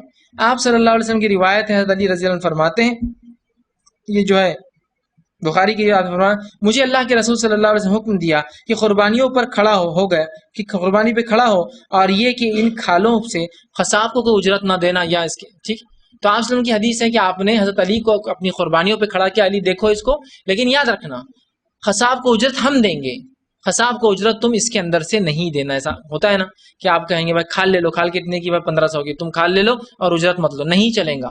قصاب کو اجرت آپ کو الگ سے دینا ہوگی. تو کھال تو آپ اپنے لیے استعمال کر سکتے ہیں یا پھر صدقہ کرنا ہے، اس کو بیچ نہیں سکتے. ہاں، قصاب کو آپ تحفتاً کچھ دیں، بھائی یہ لیجیے آپ کا ہدیہ جو آپ نے کاٹا اس کا اتنا پیسہ، اور میں آپ کو دیکھتا ہوں آپ غریب ہے تو کھال بھی آپ لے کر بیچ کے استعمال کر لیں، وہ ہو سکتا ہے. لیکن اجرت کے طور پر جانور میں سے کوئی حصہ قصاب کو دینا جائز نہیں ہے. تحفے کی شکل میں دے سکتے، اجرت کے طور پر نہیں. اسی طرح ایک گھر کی طرف سے ایک بکری کفایت کر جائیں گی. اللہ نے طاقت دی ہے تو ہر آدمی کرے، لیکن اگر ایک بھی کر دی جائے تو سب کی طرف سے ہو جائیں گی۔ اس کے تعلق سے ابو ایوب انصاری رضی اللہ عنہ کی روایت ہے، ابن ماجہ کی روایت ہے، آپ نے فرمایا اور کہا، جب آپ سے پوچھا کہ ابو ایوب انصاری رضی اللہ عنہ سے کہ اللہ کے رسول کے زمانے میں آپ لوگ کیسی قربانیاں کرتے ہیں، تو انہوں نے فرمایا کان الرجل فی عہد النبی صلی اللہ علیہ وسلم، ہم میں سے ایک شخص اللہ کے رسول صلی اللہ علیہ وسلم کے زمانے میں یہ کرتا، یضحی بالشاۃ عنہ وعن اہل بیتہ، کہ ہم اپنے طرف سے اور اپنے گھر والوں کی طرف سے ایک بکری ذبح کرتے۔ تو ایک بکری میں ایک خاندان، باپ، اس کی جو ہے ماں، بیٹا، بیٹی، مطلب بیوی، شوہر، بیوی اور ان کے بچے سب اس میں شامل ہے، سمجھے؟ تو ایک بکری میں ایک خاندان۔ اور گائے کے، بیل کے اندر کتنے حصے ہوتے ہیں؟ 7۔ تو ایک بڑے جانور میں 7 خاندان، اور ایک اونٹ کے اندر 10 حصے ہوتے، 10 خاندان، حصے نہیں، ہمارے پاس اب حصے چلتے، ابا کا ایک حصہ، امی کا حصہ، میرا ایک حصہ، بیوی کا ایک حصہ۔ اب پیسے نہیں نا اتنے، لیکن اتنے حصوں کے، تو بولتے امی کا حصہ اور ابا کا حصہ، میرا نہیں ڈالتا ہے تو بیوی ناراض ہوگی، بیوی کا بھی نہیں۔ امی کا ابا کا ڈالنے کی ضرورت نہیں میرے بھائی، اگر والدین نہیں کماتے ہیں اور آپ کے ماتحت جیتے ہیں تو بیٹے کا ایک حصہ ماں، باپ، بیوی، بچے سب کی طرف سے ہو جائیں گا۔ یہ بات سمجھ ہی نہیں پاتے ہم لوگ، بولتے یہ سال ابا کی طرف سے، اگلے سال امی کی طرف سے، اگلے سال میری طرف سے، اگلے سال بیوی کی طرف سے، اگلے سال بیٹی، اور ہر سال ملال رہتا ہے کہ اپنی طرف سے نہیں کر پا رہا ہوں۔ ارے میرے بھائی یہ کافی ہے، یہ سادگی ہے اسلام کی۔ اللہ نے طاقت دیا ہے تو ایک ایک فرد اپنے طرف سے 1000 جانور کرے، شریعت منع نہیں کرتی ہے، لیکن طاقت نہیں ہے تو ایک حصہ بھی سب کی طرف سے کافی ہے، سب گھر والوں کو اس کا ثواب مل جاتا ہے، لیکن یہ بات ہمارے پلے پڑتی نہیں ہے۔ کیا عجیب معاملہ ہے۔ اللہ نے دیا، جیسا کہ نبی اکرم صلی اللہ علیہ وسلم جو حج کیا، آپ نے اس میں 100 اونٹ ذبح کی اپنے طرف سے، 100 اونٹ مطلب کتنے حصے ہو گئے؟ 1000 حصے کی۔ ایک روایت میں آتا آپ نے اپنے اور اپنے بیوی بچوں کی طرف سے ایک بیل ذبح کیا، 7 حصے، اور ایک روایت میں آتا آپ نے آخری قربانی میں ایک چت کا بڑا بکرا اپنے اور اپنے بیوی بچوں کی طرف سے، اہل و عیال کی طرف سے ذبح کیا۔ ایک ہی کیا نا، 2 کیے، ایک امت کی طرف سے، ایک اپنی طرف سے۔ تو آپ نے تینوں عمل بتا دیے، زائد اور کم دونوں ہیں۔ 7 حصے کی طاقت تھی، کم تھی تو 1 کیا، زیادہ تھی تو 100 بھی کیا، ڈیپینڈ۔ تو آپ جتنے چاہے کیجیے، شریعت منع نہیں کرتی، لیکن اگر ایک بھی کر لے، طاقت نہ ہو، سب کی طرف سے ہو جائیں گے انشاءاللہ۔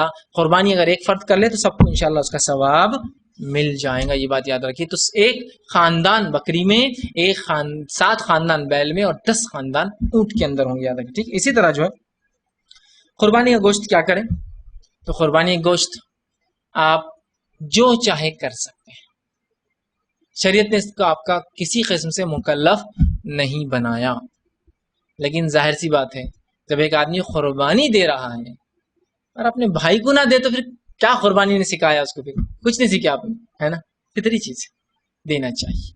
لیکن میں یہ بات اس لیے کہہ رہا ہوں کہ بہت سی بار لوگ آتے بولتے ارے میں سعودی عرب میں عید کیا، پھر ارے وہ عرب لوگ ایسے رہتے شیخ پورا کھایا تھے بکرا قربان کر کے، تو کس کو تم کو لا کے دینا تھا؟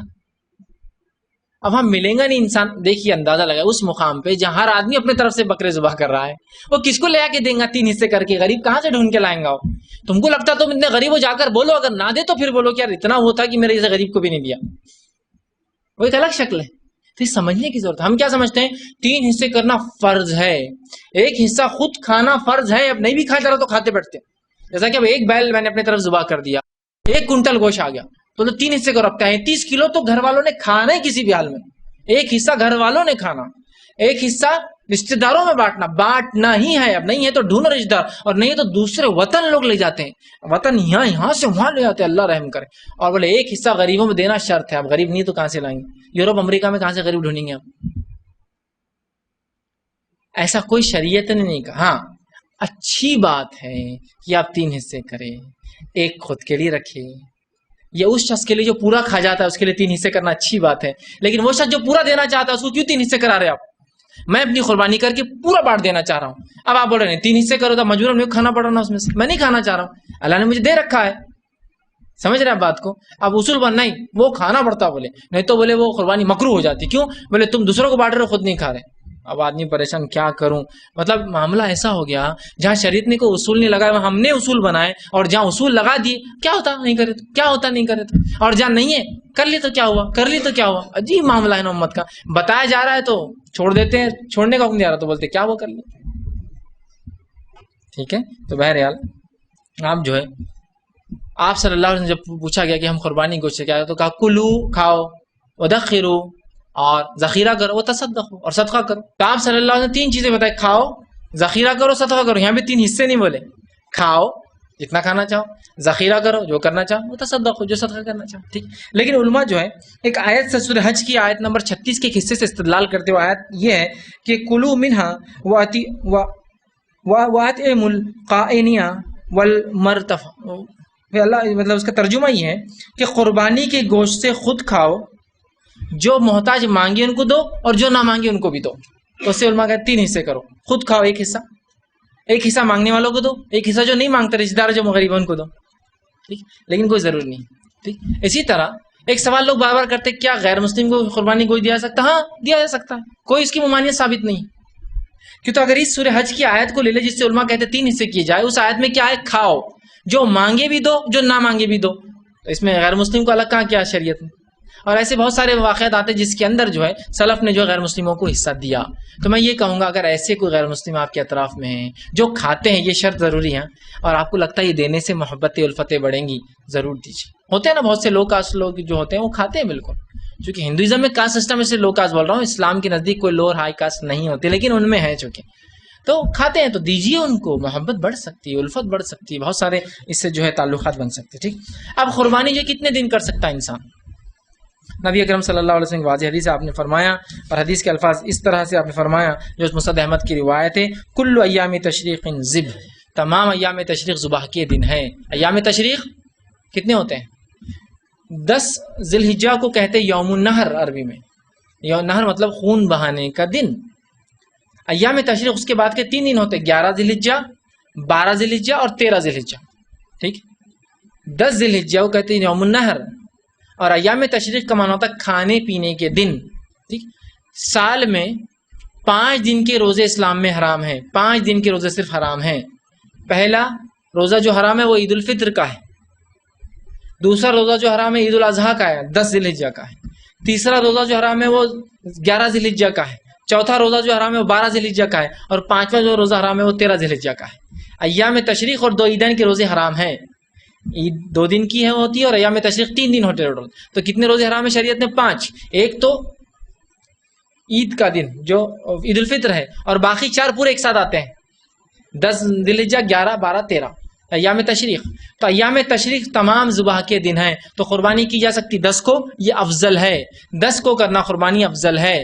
کی جا سکتی ہے 11 کو، کی جا سکتی ہے 12 کو، کی جا سکتی ہے 13 کی اثر تک. اب بہت سے لوگ بولتے ہیں یہ 4 دن قربانی کرنے والے لوگ، اپن 3 دن قربانی کرنے والے لوگ. ارے میرے بھائی، یہ ہمارا اور تمہارا شریعت اپنی اور پرائی منمانی چیز تو نہیں نا کہ میرے پاکٹ میں سے نکالو اور میں بتا دوں اور آپ کی پاکٹ میں نکالو اور یہ بتا رہے. رسول اللہ کیا فرمائے؟ کل ایام تشریق ذبح، تمام ایام تشریق ذبح کے دن ہیں. میں اور آپ کون ہوتے ہیں پھر اس کو ریسٹرکشن دینے والے؟ کون ہوتے ہیں اس کو آخری نقطہ لگانے والے؟ پہلے دن کی قربانی افضل ہے نا. میں کیا کہہ رہا ہوں؟ آپ طاقت نہیں ہے، پیسہ نہیں ہے، استطاعت نہیں ہے. 13 کو بن گئی آپ کی طاقت استطاعت، تو 13 کو کیجیے نا. خامخواہ ایک افضل عمل چھوڑ دے رہے آپ صرف اس وجہ سے کہ نہیں بس ہمارے نزدیک 3 دن قربانی. ہمارے اور تمہارے نزدیک نہیں، بات کتاب و سنت کے نزدیک کی ہونا چاہیے. تو تھوڑا سا تعصب کے چشمے نکال دے تو یہ سب ہو جاتا. تعصب کا چشمہ لگا لی تو ہر چیز کالی نظر آتی ہے. پھر یہ ضروری ہے بہرحال. تو کل ایام، تمام ایام تشریق. اور ایک بات جو لوگ پوچھتے ہیں کہ رات میں قربانی کر سکتے ہیں؟ ہاں، اس لیے کہ رات میں قربانی سے ممانعت کی جو ایک روایت آتی ہے وہ سخت قسم کی ضعیف روایت ہے، اشد ضعیف، اس میں ضعف ہے.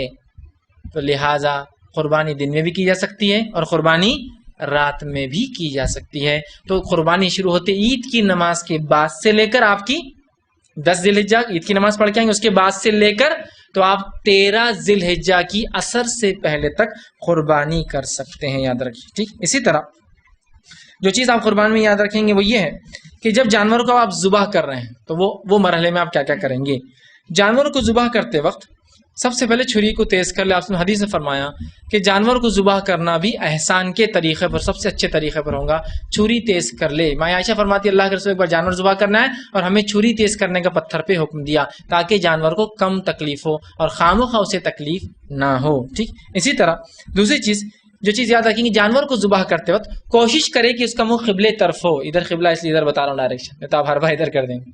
قبلے طرف کرے اگر پاسبل ہو تو، کہ تو جانور کبھی ضد کرتا ہے، کبھی نہیں سمجھتا ہے بات، سمجھ رہا، کوشش کرے اس کے لیے جانور کو تکلیف نہ پہنچائے. میں نے ایک مرتبہ دیکھا ایک صاحب جانور کو ادھر کرنے کے چکر میں تو اتنا سخت انہوں نے عمل اختیار کیا, اس کی دم کھینچی کہ اس کی دم توڑ ڈالی. اس لیے کہہ رہا ہوں کوشش کرے, جانور ضد کرے چھوڑ دے, کوئی بات نہیں, لیکن کوشش کرے. تیسری چیز, جب ذبح کریں گے تو دعا پڑھے. دعا کے لیے یاد رکھیے سب سے چھوٹے الفاظ جو دعا کے, اور یہ کافی بھی ہے, وہ یہ ہے کہ آپ کر سکتے ہیں یہ جو ابو داؤد کی روایت صاحب ہے, بسم اللہ اللہ اکبر, بسم اللہ کے نام سے, اللہ بڑا ہے, بسم اللہ اللہ اکبر. اور آگے آپ کو بولنا تو آپ یہ بول سکتے ہیں اللہم ھذا منک ولک, اے اللہ یہ میری طرف سے تیرے لیے. اگر یہ الفاظ نہیں بولنا تو یہ بھی چھوڑ دیجیے, بسم اللہ اللہ اکبر, اے اللہ میری طرف سے تیرے لیے, اردو میں بول دیجیے. بسم اللہ اللہ اکبر ہی اس کے الفاظ ہیں, ٹھیک ہے. آپ صلی اللہ اس کی بات کہتے, صحابہ کہتے اللہم ھذا منک ولک, اے اللہ میری طرف سے, یہ ہماری طرف سے تیرے لیے, ٹھیک ہے. اس طرح کے الفاظ ادا کر سکتے ہیں. اس کے علاوہ بھی جو الفاظ ثابت ہے وہ یہ ہے, اس کے تعلق سے آتا ہے کہ یہ روایت ضعیف ہے, لیکن بہت سارے صحابہ کے آثار ملتے ہیں کہ وہ اس کو پڑھا کرتے, تو لہٰذا یہ بھی پڑھا جا سکتا ہے, جس کے اندر آتا ہے انی وجہت وجہیہ للذی فطر السماوات والارض حنیفا وما انا من المشرکین ان صلاتی ونسکی ومحیای ومماتی للہ رب العالمین لا شریک لہ وبذلک امرت وانا اول المسلمین. اس کے بعد آپ کہیں گے بسم اللہ اللہ اکبر اللہم ھذا منک ولک. بسم اللہ اللہ اکبر تو سب صحابی میں, لیکن کسی کو یاد نہ ہو تو یہ پڑھ سکتے ہیں. دوسرا لوگ سوال کرتے ہیں کیا قربانی کے وقت وہ ایسا لے کر نام پڑھ سکتے ہیں؟ ہے نا, بالکل پڑھ سکتے ہیں. حدیث میں الفاظ ہی کیا ہے, اللہم ھذا منک ولک, اللہ میری طرف سے. اب لیکن ایک جانور میں 7 لوگ ہیں تو اللہ ہماری طرف سے فلاں بن فلاں فلاں بن فلاں فلاں بن فلاں فلاں بن فلاں لے سکتے تاکہ پتہ چلے کس کا ہے. اس میں کوئی ممانعت یا کوئی بری بات نہیں ہے. ورنہ بہت سے لوگ بولتے ہیں ہاں غیر اللہ کا جانور نام پہ حرام ہے نا تمہارے نزدیک. ہم بولیں ہاں قربانی جانور پہ کیسا نام لیتے اپنا؟ ارے اللہ وہ تو بہت ہی پیدل ہے بیچارہ. غیر اللہ کے نام یہ ہوتا ہے کہ کسی کی نسبت میں قربانی کرنا. یہاں یہ کہا جا رہا ہے اللہ ان کے طرف سے, یہاں تھوڑی اس کے نام سے. تھوڑا سمجھنے کی چیز ہے نا. تو اللہ تو نام لینے میں کوئی حرج نہیں, چٹھی پہ نام لیا کچھ بھی ہو سکتا, یا سمپل ہے اللہ ہماری طرف سے تیرے لیے, پورے لوگ مل کر. یا ایک بڑا جانور آپ اکیلے اپنی طرف سے, اللہ میری طرف سے تیرے لیے, ٹھیک ہے. تو آپ چاہے تو یہ بڑی دعا بھیجیے, سب سے چھوٹی بسم اللہ اللہ اکبر. اب ہوتا یہ ہے کہ جانور ذبح کرنا ہے, مولوی صاحب آئیں گے تو جانور ذبح ہوں گا, اس لیے کہ دعا کس کو بھی نہیں آتی, بیٹھے ہوئے. اور اثر سے پہلے قربانی ہونا, بولے اثر کے بعد نہیں ہوتی حرام, بیٹھے ہوئے اثر ہو گیا جانور کل کریں. بسم اللہ اللہ اکبر کس کو نہیں آتا مجھے بتائیے. ہم نے خامخواہ کیسے شرائط باندھی شریعت نے نہیں دیے, ٹھیک ہے. تو بہرحال یہ ہے. اسی طرح جو ہے ذبح جو ہے خود کرنا افضل ہے, اور 10ویں دن کرنا افضل ہے, مطلب عید کے دن ہی, لیکن 13 تک کر سکتے ہیں. لیکن اگر کوئی خود سے ذبح نہ کرے تو دوسرا بھی کر سکتا ہے. اللہ کے رسول صلی اللہ علیہ وسلم نے قربانی کی, اور حدیث میں آتا ہے کہ آپ نے 63 اونٹ ذبح کیے, جس قربانی میں 100 کیے تھے, اور اس کے بعد آپ تھک گئے اور آپ نے حضرت علی سے کہا اب تم ذبح کرو. علی رضی اللہ عنہ کرتے ہیں میں نے باقی کے 37 اونٹ ذبح کیے. افضل خود کرنا ہے, اگر خود نہ کر سکے تو کوئی اور بھی کر سکتا ہے, یاد رکھیے. اسی طرح قربانی وضو اور بغیر وضو, حاصل بولتے قربانی کے لیے وضو شرط ہے کیا؟ قربانی کے لیے وضو شرط نہیں ہے, مستحب اچھی بات ہے, شرط نہیں ہے کہ اس کے بغیر نہیں. اسی طرح قربانی کیا صرف مرد کر سکتا ہے؟ نہیں, قربانی مرد بھی کر سکتا ہے اور عورت بھی کر سکتی ہے. صحابیات کے تعلق سے آتا وہ قربانیاں کرتی تھی. میں بھی کہوں گا آپ عورتوں سے بھی قربانی کروائیے, اس لیے کہ اس سے انسان میں جذبہ آتا ہے, قربانی کا جذبہ آتا ہے. آج کل تو بہرحال وہ معاملہ نہیں رہا, قربانی تو بہت دور کی بات ہے. کاکروچ سے ڈرنے والے لوگ کیا قربانی کریں گے, ہے نا. ہماری عورتیں کاکروچ سے ڈر رہی. اسے ہوتا کیا ہے, بہت سی بار میں عورتوں کو اس معاملے میں بہت سخت بولتا ہوں کہ یہ ڈر اور یہ چھوڑ دینا چاہیے, اس لیے کہ جب آپ لوگ ایسی ڈرپوک رہیں گی تو آپ ہی کو بچے ہمارے دیکھتے ہیں نا. اب میرا بھی اگر بچہ ہے, وہ مرد بھی ہے لیکن پلتا اس کی ماں کی گود میں, ماں کاکروچ ڈریں گی تو میرا بچہ بھی کاکروچ سے ڈرے گا, ہے نا. ماں مضبوط ہوں گی تو بچے بھی مضبوط ہوں گے, سیدھی سی بات ہے نا. ایک چیز ہے, ایک واقعہ لوگ سناتے ہیں, کہانی وجہ سے, کہ ایک شیر رہتا, وہ ہوتا یہ کہ بچپن میں بچھڑ جاتا اپنے ماں باپ سے, اس کو لا کے بھیڑ میں رکھ دیتے, مینڈیوں میں, اور وہ بھیڑوں میں پلتا بڑھتا اور بڑا ہو جاتا. ایک دن یہ ہوتا کہ شیر آتا ادھر سے, شیر جنگل میں, تو پورے بھیڑیں بھاگتی نکل کر, تو یہ شیر بھی بھاگتا ان کے ساتھ, ٹھیک. تو بھیڑیں پوچھتی تم کیوں بھاگ رہے تھے اس سے, تو تم بھی تو بھاگ رہے تھے نا. اس پہ ساتھ رہنے کا اثر ہو گیا تھا. حالانکہ جو اس کے اوپر حملہ کرا وہ بھی شیر تھا, شیر کو کیا بھاگنے کی ضرورت شیر سے, لیکن وہ رہ کر ہو جاتا ہے نا. تو مائیں مضبوط ہوں گی تو میں سمجھتا ہوں بچے بھی ان کی جو با ہمت لوگ ہوں گے, ہے نا. ٹھیک ہے. تو یہ ایک موقع ہوتا ہے انسان کی ہمت کا, جستجو کا, اور جب آدمی یہ کام نہیں کرتا ہے نا تو بہت پھر اس کو ڈر لگتا ہے, گھبراہٹ ہوتی ہے نا, بہت مشکل ہوتا ہے. ٹھیک ہے. تو بہرحال مرد بھی کر سکتا ہے, عورت بھی کر سکتی ہے. ٹھیک. اسی طرح جو ہے 10 کو قربانی کرنا یہ سب سے افضل ہے. اس کے علاوہ اچھا کوئی سے لوگ سوال کرتے کون سی قربانی سب سے افضل ہے؟ بکرا کرنا، مینڈا کرنا، بیل کرنا، اونٹ کرنا.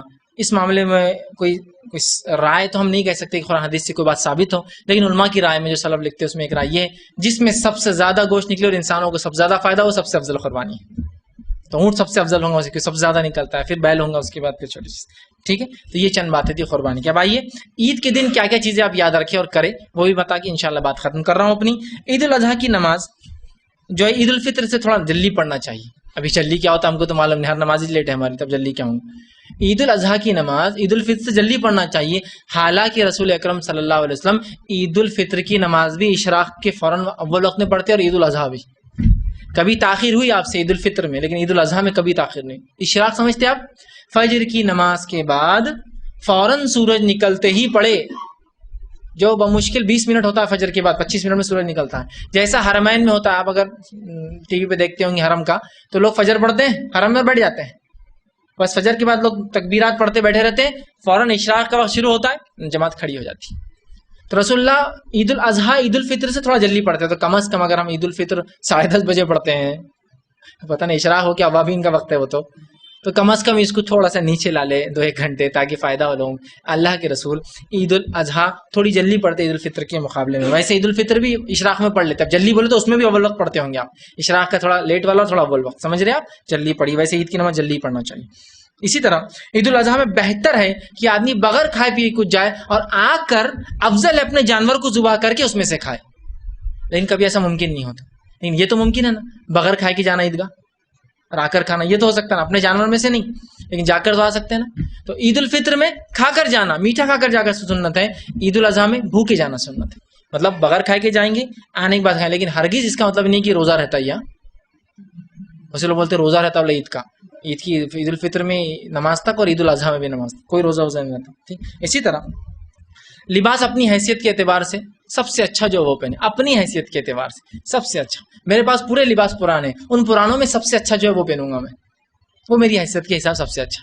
اس کا ہرگز مطلب نہیں سب سے اچھا ہو تو سب سے مہنگا، پوری 1 سیلری لگا کے 2 سیلریاں لگا کر، ٹھیک ہے، یا ادھار لے کر اس کی ٹوپی اس کے سر پہنا کر لوگوں کو دھوکہ دے کر تکلیف دے کچھ بھی کر کے لوگ لاتے ہیں. نہیں عید کا دن نئے کپڑے ہونا فرض ہے، اب کیا کرو تو پہلے ادھار لو کپڑے لو. نہیں، جو بیسٹ آپ کے پاس ہو وہ لباس آپ جو ہے پہن سکتے ہیں. عطر کا استعمال کیجئے، نہائیے، اور اسی طرح جو ہے تیل ویل لگا کے ایک دم بہترین تیار ہو گیا. آپ جو ہے تیل لگاتے میسر ہوتا بالوں میں، خوشبو آپ لگایا کرتے اور غسل لیا کرتے عید کے دن. ٹھیک. اسی طرح جو ہے عیدین میں نماز عید کے بعد جو ہے معانقہ گلے ملنا یہ سنت سے ثابت نہیں ہے، لیکن معانقہ کرنا گلے ملنا یہ حرام بھی نہیں ہے. اس لیے کہ نبی اکرم صلی اللہ علیہ وسلم نے اور اسلام نے کچھ ایسے رسومات جو شریعت کے خلاف نہ ہوں، جو لوکل ہوتے ہیں، ان کے تعلق سے آپ کی گرفت اور پکڑ نہیں کی ہے جب تک کہ وہ شریعت کے خلاف نہ جاتے ہو. جیسے کہ مثال کے طور پہ رسول اکرم صلی اللہ علیہ وسلم جو ہے ہاتھ ملاتے لوگوں سے. آپ ایک ہاتھ سے ہاتھ ملاتے، آپ نے ہاتھ کیا دوسرے نے ہاتھ ملایا. کچھ لوگوں کو آپ دیکھیں گے ہاتھ ملانے کے بعد وہ بوسہ لیتے کسی کے ہاتھ کا، محبت کی علامت، احترام کی علامت. یہ سنت ثابت نہیں ہے لیکن آپ کر سکتے ہیں چونکہ حرام نہیں سنت. کچھ لوگ ہاتھ ملانے کے بعد پیشانی کو چومتے ہیں ایک دوسرے کی، کچھ لوگ ہاتھ ملانے کے بعد گالوں کو چومتے ایک دوسرے کی. چومتے ہوتے تو ایسا نہیں چومتے گال سے، خالی آواز نکالتے، بازو گال سے گال لگاتے ہیں اور آواز کرتے ہیں. ٹھیک ہے، پھر ادھر گال لگائیں گے آواز کرتے ہیں. ٹھیک. تو یہ ہوا. کچھ لوگ جو ہے ہاتھ ملانے کے بعد آپ دیکھیں گے وہ ایسا ناک لگاتے، ناک سے. اگر آپ کو پتا ہو تو آپ نے دیکھا ہوگا، اگر عرب ہوگا کوئی سعودی عرب کا خاص، تو وہ بڑا جو ہوگا وہ اپنے جو قبیلے کا کوئی آدمی آئے تو ناک سے ناک لگانا بولے تو بہت عزت دینا ہوتا ہے. بہت کم لوگوں کو ناک لگاتے ہو ایک دوسرے کو، تو ناک لگاتے ہیں، کوئی مسئلہ نہیں، شریعت اس کی ممانعت نہیں کرتی، کوئی آرام کام اس میں شامل نہیں، تو کرنے میں بھی کوئی حرج نہیں. اسی طرح بہت سے لوگ ہاتھ ملانے کے بعد لوگوں کو ملتے ہیں تو ریسپیکٹفلی ایسا کریں گے. آپ اکثر سوڈانی دیکھیے، یہ وہ لوگ جب بھی ہاتھ ملائیں گے ایسا کریں گے آپ کو ریسپیکٹفلی کہ بہت خوشی ہوئی آپ آئے، بڑا یہ ہوا، بڑا بلا ہوا. وہ اس لیے نہیں کہ بولے دل سے دل مل گئے، وہ اس لیے نہیں کرتے، رسپیکٹ کی علامت ہے ان کے پاس، عزت ہے. چونکہ اسلام میں جھک نہیں سکتے نا، تو وہ ایسا رسپیکٹ کرتے ایک دوسرے کی. ٹھیک ہے. تو بہت ساری چیزیں شریعت منع نہیں. اسی طرح ہندوستان میں محبت کی علامت کیا ہے؟ کسی سے آپ کو محبت ہے تو چل یار گلے لگ جاؤ، بس یہی چاہیے. یہاں ہاتھ ملانے، ہاتھ ملانے سے زیادہ آدمی چپکتے ہوئے ہاتھ ملاتا، ہاتھ تو ادھر ہی چلا جاتا، چل آ جا ادھر. تو یہاں محبت کی علامت ہے. تو یہ سنت سمجھ کے کریں گے، سمجھ کر، تو پھر تو یہ غلط ہو جائیں گا، بدعت میں شمار ہو جائیں گے. لیکن آپ اگر اس کو ہندوستانی رسم سمجھ کے کریں گے کوئی مسئلہ نہیں. بہت سے لوگ نہیں بالکل حرام ہے، یہ جو اڑ جاتے ہیں نا، تو میں ان سے پوچھتا ہوں عید کے دن میٹھا بنانا حلال ہے حرام ہے؟ واجب ہے سنت ہے؟ شیر خورما بنانا، سیویاں بنانا حلال ہے، حرام ہے، واجب ہے، سنت ہے، کچھ بھی نہیں، پھر کیوں بناتے آپ؟ نہیں بنانا چاہیے۔ آپ بولیں گے یار سب بناتے عید کے دن، تو میں بھی یہی کہہ رہا ہوں سب مل رہے تھے، کوئی مسئلہ ہے نا، سنت جب تک نہیں سمجھ رہے کوئی میٹھا بنانے، عید کے دن عیدی دیتے ہیں بچوں، کیوں دیتے ہیں؟ آپ نے عیدی دی کسی کو؟ دیتے ہیں، لیکن کیوں تو کوئی غلط چیز نہیں نا، پیسے دینے سے اس کی مدد ہوگی، وہ خوش ہوتے ہیں، بچے کچھ لیتے ہیں کھاتے ہیں، اچھی بات ہے، تو ہم اس کو سنت سمجھ کے کریں گے تو بدعت ہوگا۔ تو لہٰذا معانقہ اگر کوئی کرتا ہے تو حرام میں بالکل نہیں آئے گا انشاءاللہ یہ، لیکن سنت سمجھ کے نہ کرے اس کو، ٹھیک۔ اسی طرح جو ہے قربانی کی رات کو بھی رات کو بھی کی جا سکتی ہے، جیسا کہ اس سلسلے میں نے بہرحال تفصیلات رکھ دی ورنہ بہت لوگ غلط فہمی۔ اسی طرح جو ہے عورتیں نماز عید کے لیے جو عیدگاہ میں حاضر ہو، اور وہ بھی حاضر ہوتے وقت تکبیریں یا عید کی نماز سے پہلے تکبیرات پڑھ سکتی ہے۔ ایک بات بیچ میں رہ گئی تھی، وہ یہ ہے کہ تکبیرات یہ پورے عشرے میں آپ پڑھ سکتے ہیں، عشرہ ملا کر 13 ذی الحجہ کی اثر تک آپ تکبیرات پڑھ سکتے ہیں، 13 ذی الحجہ کی اثر تک تکبیرات باواز بلند پڑھ سکتے ہیں، اور عورتیں بھی یہ کام کر سکتی ہے، عیدگاہ جاتے وقت بھی، عیدگاہ سے آتے وقت بھی، لیکن عورتوں کے لیے شرط ہے کہ ان کی آواز کوئی دوسرا نہ سنیں، اس کے پابندی کے ساتھ۔ وہ عورتیں جو ایام حیض میں ہوں، اور وہ عورتیں لڑکیاں جو غیر بالغ ہو، وہ بھی عیدگاہ آئیں گی عید کے دن۔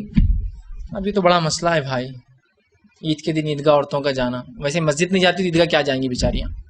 رسول اللہ فرماتے ہیں، روایت میں الفاظ صحابیہ فرماتی ہے، اللہ کے رسول صلی اللہ علیہ وسلم ہمیں عیدگاہ جانے کا حکم دیا اور کہا پاک اور ناپاک حیض والی عورتیں بھی جائے، بچیاں بھی جائے، بالغ بھی جائے، نابالغ بھی جائے۔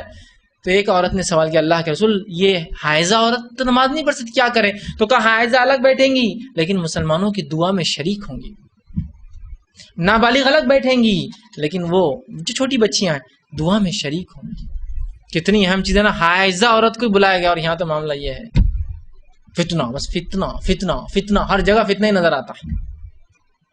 بازار میں فتنہ نہیں ہے، تھیٹروں میں فتنہ نہیں ہے، مالز میں فتنہ نہیں ہے، کالج میں فتنہ نہیں ہے، اسکول جانے میں فتنہ نہیں ہے، محلے میں بغیر پردے کے دروازوں میں لٹکنا، کھڑکیوں سے جھانکنا فتنہ نہیں، فتنہ ہے مسجد، فتنہ ہے عیدگاہ آنا، فتنہ ہے درسوں میں آنا، فتنہ ہے دینی تقاریب میں جانا، بس یہ فتنہ ہے۔ کیا عجیب بات ہے، کیا عجیب بات ہے۔ اور بہت سے لوگ جو عورت کے گھر سے نکلنے کو فتنہ کہتے ہیں، دیکھیے میں علم کے معاملے میں کر رہا ہوں، میں کسی پہ طنز نہیں مار رہا ہوں، علم کی بات کر رہا ہوں۔ بہت سے لوگ جو یہ کہتے ہیں عورت گھر سے نکلنا فتنہ ہے، وہ اپنی عورتوں کو جماعت میں بھیجتے ہیں۔ جب فتنہ نظر نہیں آتا تم کو، اپنی بیویوں کو اکیلا چھوڑ دیتے ہو، اپنی ماؤں کو اکیلا چھوڑتے ہو کہیں کہیں دن، وہاں فتنے کا ڈر نہیں ہے تم کو۔ مسجدوں میں فتنہ ہے اور عیدگاہوں میں فتنہ ہے، صرف تھوڑا سا بدلنے کی ضرورت ہے اپنے ذہن کو، تھوڑا سا بدلنے۔ اکیلی عورتیں جماعتوں میں جا کے سفر کر رہی، تب فتنہ نہیں، ان کے محرم ساتھ ہے، محرم کہاں ساتھ ہے؟ ایک ٹرین کے ڈبے میں وہ ہے تو محرمات دوسرے ٹرین میں بھرے ہوئے، وہاں کچھ ہوتا ہے تو آپ کو خبر بھی نہیں وہاں تک تو کیا ہو رہا، وہ آپ اجازت دیتے ہیں، مسجد میں آنے کی اجازت نہیں دیتے ہیں، آپ عیدگاہوں میں اجازت نہیں دیتے ہیں۔ یہ کس قسم کی کم ذہنیت ہے اور تعصب پسندانہ رویہ ہے آپ کا۔ اللہ بہرحال ہماری حفاظت کرو۔ اور پھر کہتے ہیں عورتیں کیوں دین سے دور ہو رہی ہے، آپ نے دور رکھا اور پھر بولتے ہیں دین سے۔ راستہ میں نے بند کیا، اور پوچھتا ہے لوگ ٹریفک کیوں نہیں لا رہی ہیں، راستہ بند کیا نا آپ نے، ٹریفک کہاں سے آئیں گی؟ پھر بول رہے کہ عورتیں میں بگاڑ، عورتیں یہ کر رہی، تو تم سکھا کہاں رہے ہو، آنے کہاں دیتے ہو مسجدوں میں جو سیکھے آ کے اللہ کے گھروں میں یا عیدگاہ میں؟ کچھ نہیں، نہ سالانہ تقریب میں جمع ہے اور نہ ہی یہاں جمع ہے۔ عجیب بات ہے، مطلب بہرحال یہ بہت ہی عجیب بات ہے، ٹھیک ہے۔ اسی طرح عورتوں کے لیے ضروری جب عید کی نماز یا مسجد جائے وہی نماز کے لیے تو بناؤ سنگار سے احتیاط کرے، خوشبو سے احتیاط کرے، یہ ان کے لیے ضرورت نہیں آتا۔ اسی طرح عید کی نماز کے لیے آتے جاتے وقت راستہ تبدیل کرنا سنت، ایک راستے سے جانا ہے دوسرے راستے سے آنا۔ اس عید کی نماز کو، وہ عید کی دونوں عیدین کو ایسے تکبیرات کہنا، لیکن اس میں تو تکبیرات 1 ذی الحجہ سے لے کر 13 تک پورے اس میں کہنا ہے، ٹھیک۔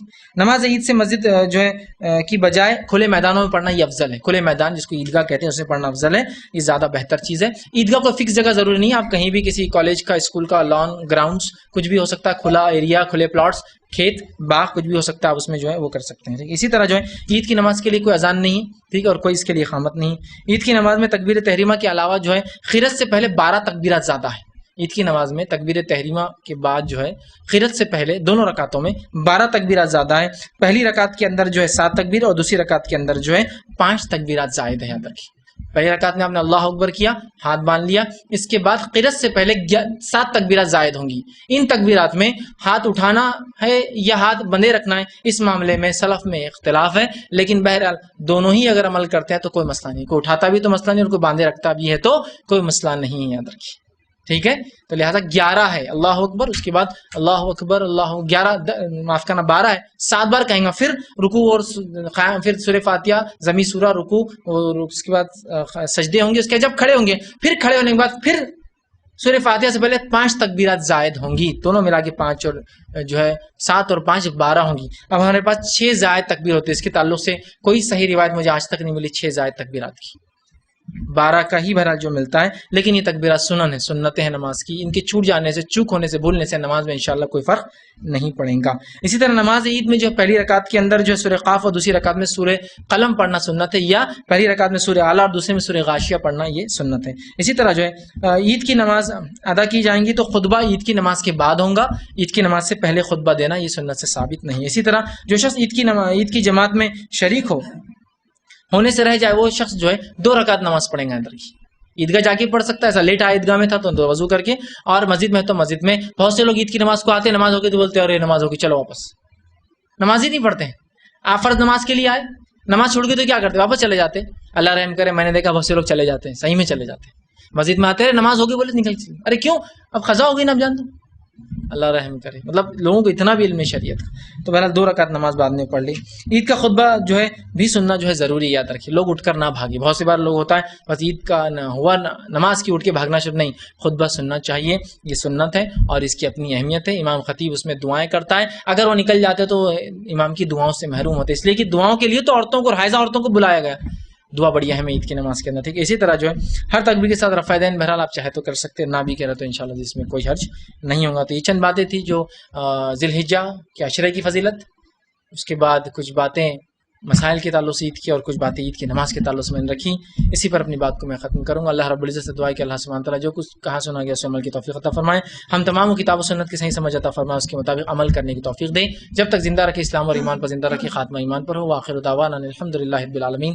سبحان ربک رب العزت عما یصفون وسلام علی المرسلین والحمدللہ رب العالمین.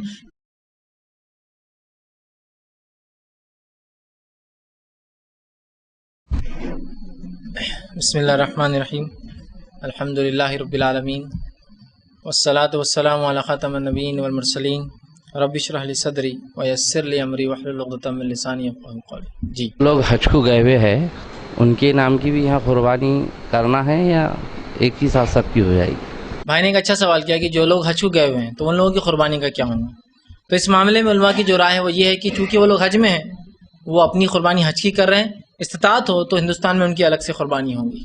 جو لوگ حج گئے ہیں تو وہ حج کی قربانی کریں، ٹھیک ہے. لیکن اگر استطاعت ہو تو ہندوستان میں بھی وہ کریں. اور کچھ نے یہ کہا ہے، مطلب 2 رائے ہے کہ وہاں جو قربانی ہو رہی ہے ان کے لیے وہ کفایت کر جاتی ہے.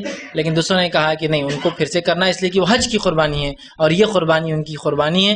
اور میں سمجھتا ہوں زیادہ کرنے میں کوئی مسئلہ نہیں ہے، کم کرنے میں ہو سکتا ہے چوک ہو سکتی، تو لہٰذا استطاعت ہے تو وہاں بھی کرے اور یہاں بھی جو ایک حصہ ڈال دے کہ یہاں بھی وہ جو ہے قربانی کرے. چونکہ اس میں دونوں چیزیں ہو رہی ہیں، قربانی حج کی بھی ہو جا رہی ہے، احتیاطاً زائد کرنے میں تو کوئی خبات کو برائی نہیں ہو جا رہی. لیکن اگر ایسا ہوا کہ وہ کرنا بھی ضروری ہوتا، مطلب سنت ہے، موقعہ ہے، چھوٹ جا رہی ہے، تو اچھی چیز ہے کہ ایک چیز مل جائیں گی. ایسا نہ ہوا تو 2 کا ثواب ملے گا آپ کو، ٹھیک ہے. تو دونوں ہی رائے علماء کی ایک کی ہے کہ بس کافی وہاں کرنا، دوسرے نے کہا وہ وہاں کی ہے، لہٰذا یہاں کی جو ہے الگ سے اور کریں. بھائی آپ نے کہا عورتوں کے بارے میں کہ عورتیں مسجد میں بھی آ سکتی، تو اب کیا مسئلہ ہے؟ مسجد میں عورت گھر میں رہی تو اچھا ہے کیا؟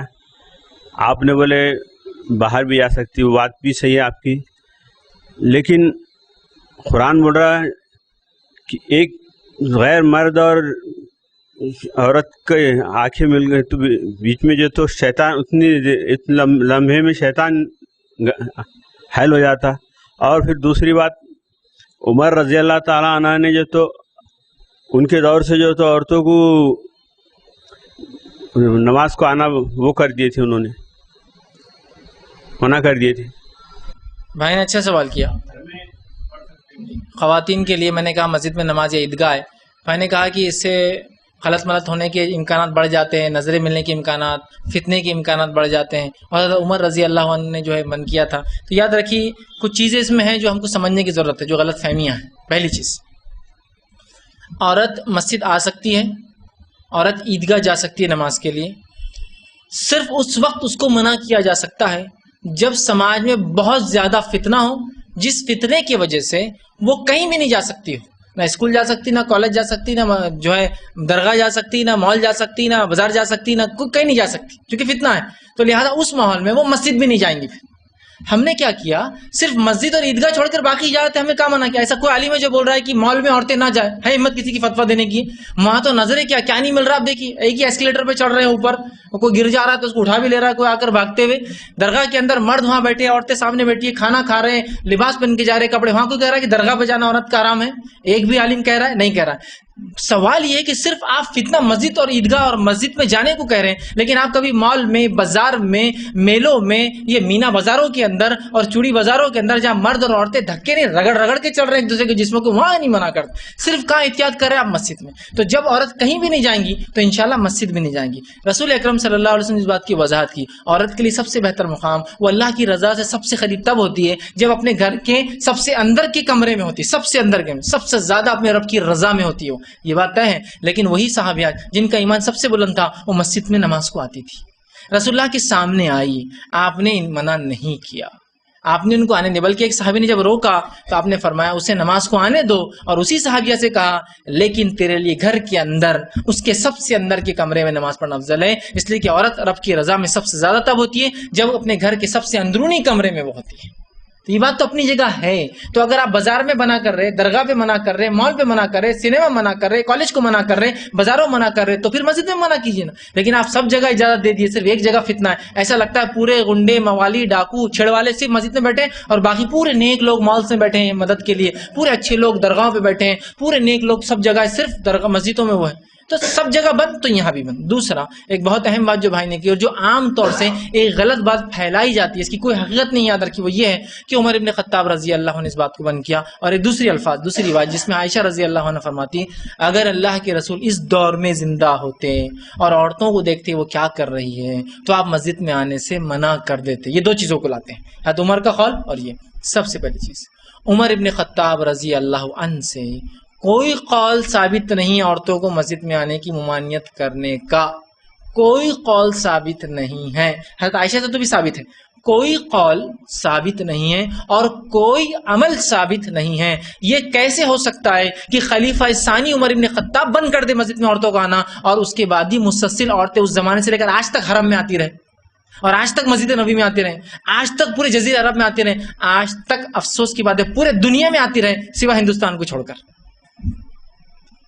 آپ رشیا جائیے عورتیں نماز کو مسجد میں آتی ہیں, آپ امریکہ جائیے عورتیں نماز کو مسجد میں آتی ہے, آپ پورے خلیج ممالک جائیے عورتیں نماز کو مسجد میں آتی ہیں, آپ پورے افریقہ میں جائیے عورتیں نماز کو مسجد میں آتی ہے. آج بھی صرف یہ بر صغیر ہندوستان, پاکستان اور بنگلہ دیش میں شاید پورے گنڈے, موالی, چھیڑ چھاڑ کرنے والے, فتنے کرنے والے موجود ہیں.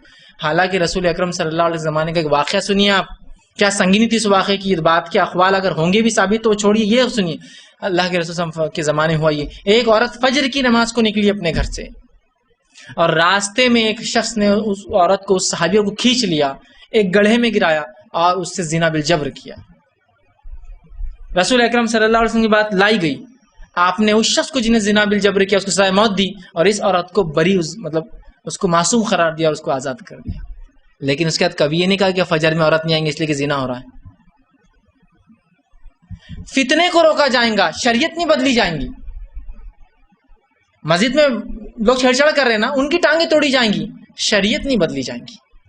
آپ نے نہیں کہا کہ ریپ ہو رہا ہے تو فجر میں عورتوں کا آنا بند, نہیں, آپ نے سزا دی اس کو تاکہ آئندہ کوئی حرکت نہ کرے فجر میں آنے والی عورتوں میں. اور فجر اس زمانے میں اندھیرے میں ہوتی تھی, اس وجہ سے وہ کام کر پایا اور صحابہ دیکھ نہیں پائے کیا ہوا. سمجھ رہے ہیں بات کو. حضرت عمر سے تو کوئی قول اور کوئی عمل ثابت نہیں, اور یہ کیسے ہو سکتا تھا کہ عمر ابن خطاب کا فتویٰ اور اس کے بعد جو ہے عثمان جو ہے اس عمل کو نافذ کرے. حضرت عمر کے دور میں عورتیں آتی رہی, حضرت عثمان کے دور میں عورتیں آتی رہی, رسول اللہ علیہ وسلم کے زمانے میں عورتیں مسجد نبوی میں, مسجد حرام میں اور ہر جگہ جہاں مسلمان تھے آتی رہی. رسول کے بعد حضرت ابوبکر کے زمانے میں عورتیں مسجدوں میں آتی رہی, حضرت عمر کے زمانے میں آتی رہی, ایک دن بھی منع نہیں ہوا. اس کے برعکس میں واقعہ سناتا ہوں, یہ خود جو لوگ بولتے ہیں نا آنا نہیں حضرت عمر نے بند کیا, وہ خود سناتے, شرم نہیں آتی جب یہ واقعہ سناتے, جب سوچتے رہتے غلط بات سنا دے رہے کہ حضرت عمر کھڑے ہوئے, کیا انصاف تھا, کیا عدل تھا, کیا حکومت تھی, کیا سلطنت تھی کہ عمر کھڑے اور کہا آج کے بعد میں سوچتا ہوں کہ مہر کی رقم طے کر دی جائے. لوگ مہر میں بہت افراد و تفرید کر رہے ہیں, طے کر دی جائے. ایک عورت اٹھی خطبے میں اور کہا عمر جس چیز کو اللہ کے رسول نے فکس نہیں کیا تم کون ہوتے ہو اس کو طے کرنے والے. عمر نے کہا عورت حق پر ہے, عمر غلطی پر تھا, ختم. یہ واقعہ تو سناتے ہیں, تو تھوڑا سوال یہ آ رہا کہ وہ عورت آئی کیسا تھی عمر کے دور میں جو عمر نے بند کرا دیا تھا رضی اللہ عنہ. کیا کہا آپ نے؟ عورت حق پر ہے، عمر غلط تھا. عورت بیٹھ گئی، پردے میں تھی اپنی جگہ، لیکن کہا اس نے اٹھ کر کہ قرآن میں اللہ نے کہا کہ اگر تم کسی کو قنطار خزانہ بھی دے دو، ایک بہت بڑا سونے کا پہاڑ بھی دو اگر مہر میں، تو واپس نہ لو، تو تم کون ہوتے عمر؟ اور رسول اللہ نے جس چیز کو طے نہیں کیا کہ تم طے کرو. عمر کہا عمر غلط ہے، عورت صحیح ہے. تو آتی رہی. عثمان ابن عفان رضی اللہ عنہ دور میں عورتیں مسجد نبوی اور دیگر مساجد میں آتی رہی. اس کے بعد علی بن ابی طالب کے دور میں آتی رہی. خلفاء راشدین کے بعد دیگر ادوار میں آتی رہی، اور اس دور سے رسول اللہ صلی اللہ علیہ وسلم کے لے کر آج تک آتی ہے. صرف ہم نے بند کر دیا. شاید گنڈے موالی پورے یہاں گئے تھے وہاں پر بر صغیر میں، اور چھیڑ چھاڑے پورے ہی کر رہے تھے، چونکہ عرب سے اکالے گئے ہوں گے تو یہاں آ کے چھیڑ چھاڑ کر رہے. امریکہ سے اکالے گئے ہوں گے تو یہاں آ کے جمع ہوئے چھیڑ چھاڑ کی. تو چھیڑ چھاڑ کو تو اور موقع ہی نہیں نا عورت کو، صرف مسجد تو ایک موقع ہے چھیڑنے کا، اور کہاں ہے کوئی چھیڑنے کا موقع؟ حالانکہ وہاں تو باپ پردہ آ رہی ہے، پورے پردے میں آ رہی ہے، ایک دینی تقریب میں آ رہی ہے. تو ایک جذبہ ہوتا ہے انسان کے اندر، اسپرچول جس کو بولیں گے، ایک جذبات ہوتے ہیں کہ دینی. جبکہ مالس میں، ہوٹلوں میں، تھیٹرز میں، میلوں میں اس میں کوئی جذبے ہوتے ہیں کہ وہاں تو دکھانے کو ہی جایا جا رہا ہے، وہاں تو بتا نہیں جاتا، وہاں تو آپ اجازت دیتے ہیں. جو علماء یہ کہتے ہیں کہ عورت مسجد نہیں جائیں گی ہندوستان کے ماحول میں فتنے کی وجہ سے، میں ان سے گزارش کروں گا یہ فتویٰ بھی ضرور دے کہ مالس میں بھی نہیں جائیں گی، بازار میں بھی نہیں جائیں گی، درگاہ پر بھی نہیں جائیں گی، بازاروں میں جہاں مرد عورتیں ساتھ ہوتے ہیں، رمضان کی کسی بازار میں نہیں جائیں گی، عیدین کی کسی میلے میں نہیں جائیں گی، کسی میلے ٹھیلے اور کسی پروگرام میں نہیں جائیں گی. یہ بھی دے دیں تو میں تسلیم کر لوں گا کہ بھائی یہ بھی پھر صحیح ہے. سب جگہ چھوڑ کر ایک جگہ بند کرنے سے یہ جو فقدان علم کا آج ہے، عمل کا ہے، یہ اسی وجہ سے بھرا ہوا ہے. تو بھائی نے ایک سوال کیا کہ مسجد میں عورتیں اور آدمیوں کو الگ کرتے، تو ہاں معنی یہی ہے، عورتوں کی مسجد الگ رہتی ہے، آدمیوں کی الگ مسجد رہتی، امام ایک رہتا بس. ایک ساتھ پڑھنے کا مطلب یہ نہیں کہ ایک جگہ. اب حرم میں چونکہ بہت مشکل ہوتا ہے ان کو مینٹین کرنا، ویسے وہ کرتے ہیں، مسجد نبوی میں تو انہوں نے الگ ہی کر کے رکھا. تو نماز مرد عورتیں اگر مسجد میں نماز پڑھیں گی تو اس کا ہرگز یہ مطلب نہیں ہے کہ ساتھ پڑھیں گی. عورتیں اگر مردوں کے ساتھ نماز پڑھیں گی کا مطلب یہ مردوں کی مسجد ہوں گی، عورتوں کی مسجد ہوں گی، امام ایک ہوں گا، دونوں ایک کے پیچھے چلیں گے.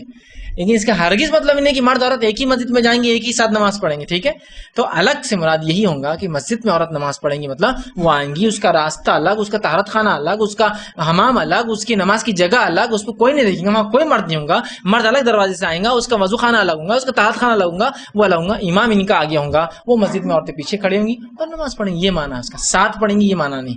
حرم میں جو ہوتا ہے وہ مجبوریوں کے تحت ہوتا ہے. مسجد نبوی میں چونکہ ایک نظم ہے تو وہاں ہم مینٹین کر پاتے ہیں. حرم میں لاکھوں لوگ ہیں تو کیا ہوتا ہے، عورتیں ایک گروپ بنا لیتی ہے، اپنا 100 200 400 مل گئی تو وہ جماعت کھڑی کر دیتی ہے وہاں. اور چونکہ اتنی تعداد ہے کہ وہاں ممکن ہی نہیں ہوتا کبھی، تو محرم کیا کرتا ہے، عورت کی ادھر سے کھڑے کر کے کھڑے ہوتا ہے، اس کی محرم ادھر رہتی ہے ادھر، اور ادھر پوری عورتیں دوسری کھڑی ہوئی رہتی. ٹھیک، تو وہاں وہ ہو جاتا ہے مسئلہ. لیکن عام اعتبار سے ایسا نہیں ہوتا ہے. عام دنوں میں آپ مسجد حرم میں بھی جائیں گے تو ان کا الگ ہے، صف الگ ہے، سب الگ ہے. اور مسجد نبوی میں تو ہر بار ہی بہرحال ان کا الگ سسٹم ہوتا ہے.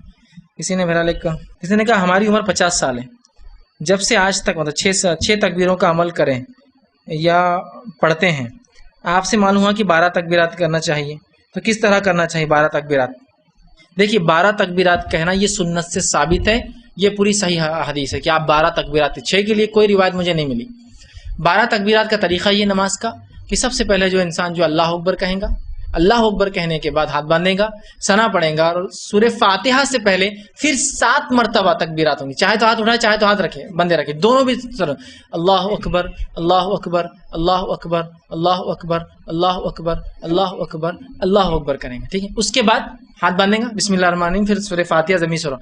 پھر اس کے بعد دوسری رکعت میں کھڑا ہوں گا، دوسری رکعت میں کھڑا ہوتی اللہ اکبر اللہ اکبر اللہ اکبر اللہ اکبر اللہ اکبر 5 بار ہوں گا. اور پھر اس کے بعد باقی کا معاملہ چلیں گا. جو کھڑے ہوتے ہیں اللہ اکبر ایک ہو گیا، پھر 5 کریں گا، پھر ہاتھ باندھیں گا، پھر سورہ فاتحہ زمین سورہ، اور اس کے بعد یہ ہے اس کا طریقہ. یاد رکھیں 2 تکبیرات میں. اب جو معاملہ چل رہا ہے ہمارے پاس 6 تکبیرات کا، دیکھیے سب سے پہلے تو یہ تکبیرات سنت ہیں، انشاءاللہ عزیز ان کی چھوٹنے سے نماز میں فرق نہیں آئے گا، اور ان کے کم زیادہ ہونے سے بھی انشاءاللہ عزیز ہمارے نماز میں فرق نہیں آئے گا. تو لہٰذا آپ نے جو کیا انشاءاللہ عزیز اللہ تعالیٰ دیکھنے والا ہے. اگر آپ کو اب پتہ چل گیا آپ کر سکتے تو کریں، لیکن جہاں اجتماعیت کا معاملہ تھا اور امام وہ طریقے پہ ہے تو میں بھی اس کے پیچھے چلوں گا، تو ظاہر سے تو میں بھی 6 تکبیرات ہی کرتا ہوں پھر، چونکہ یہ سنت ہے.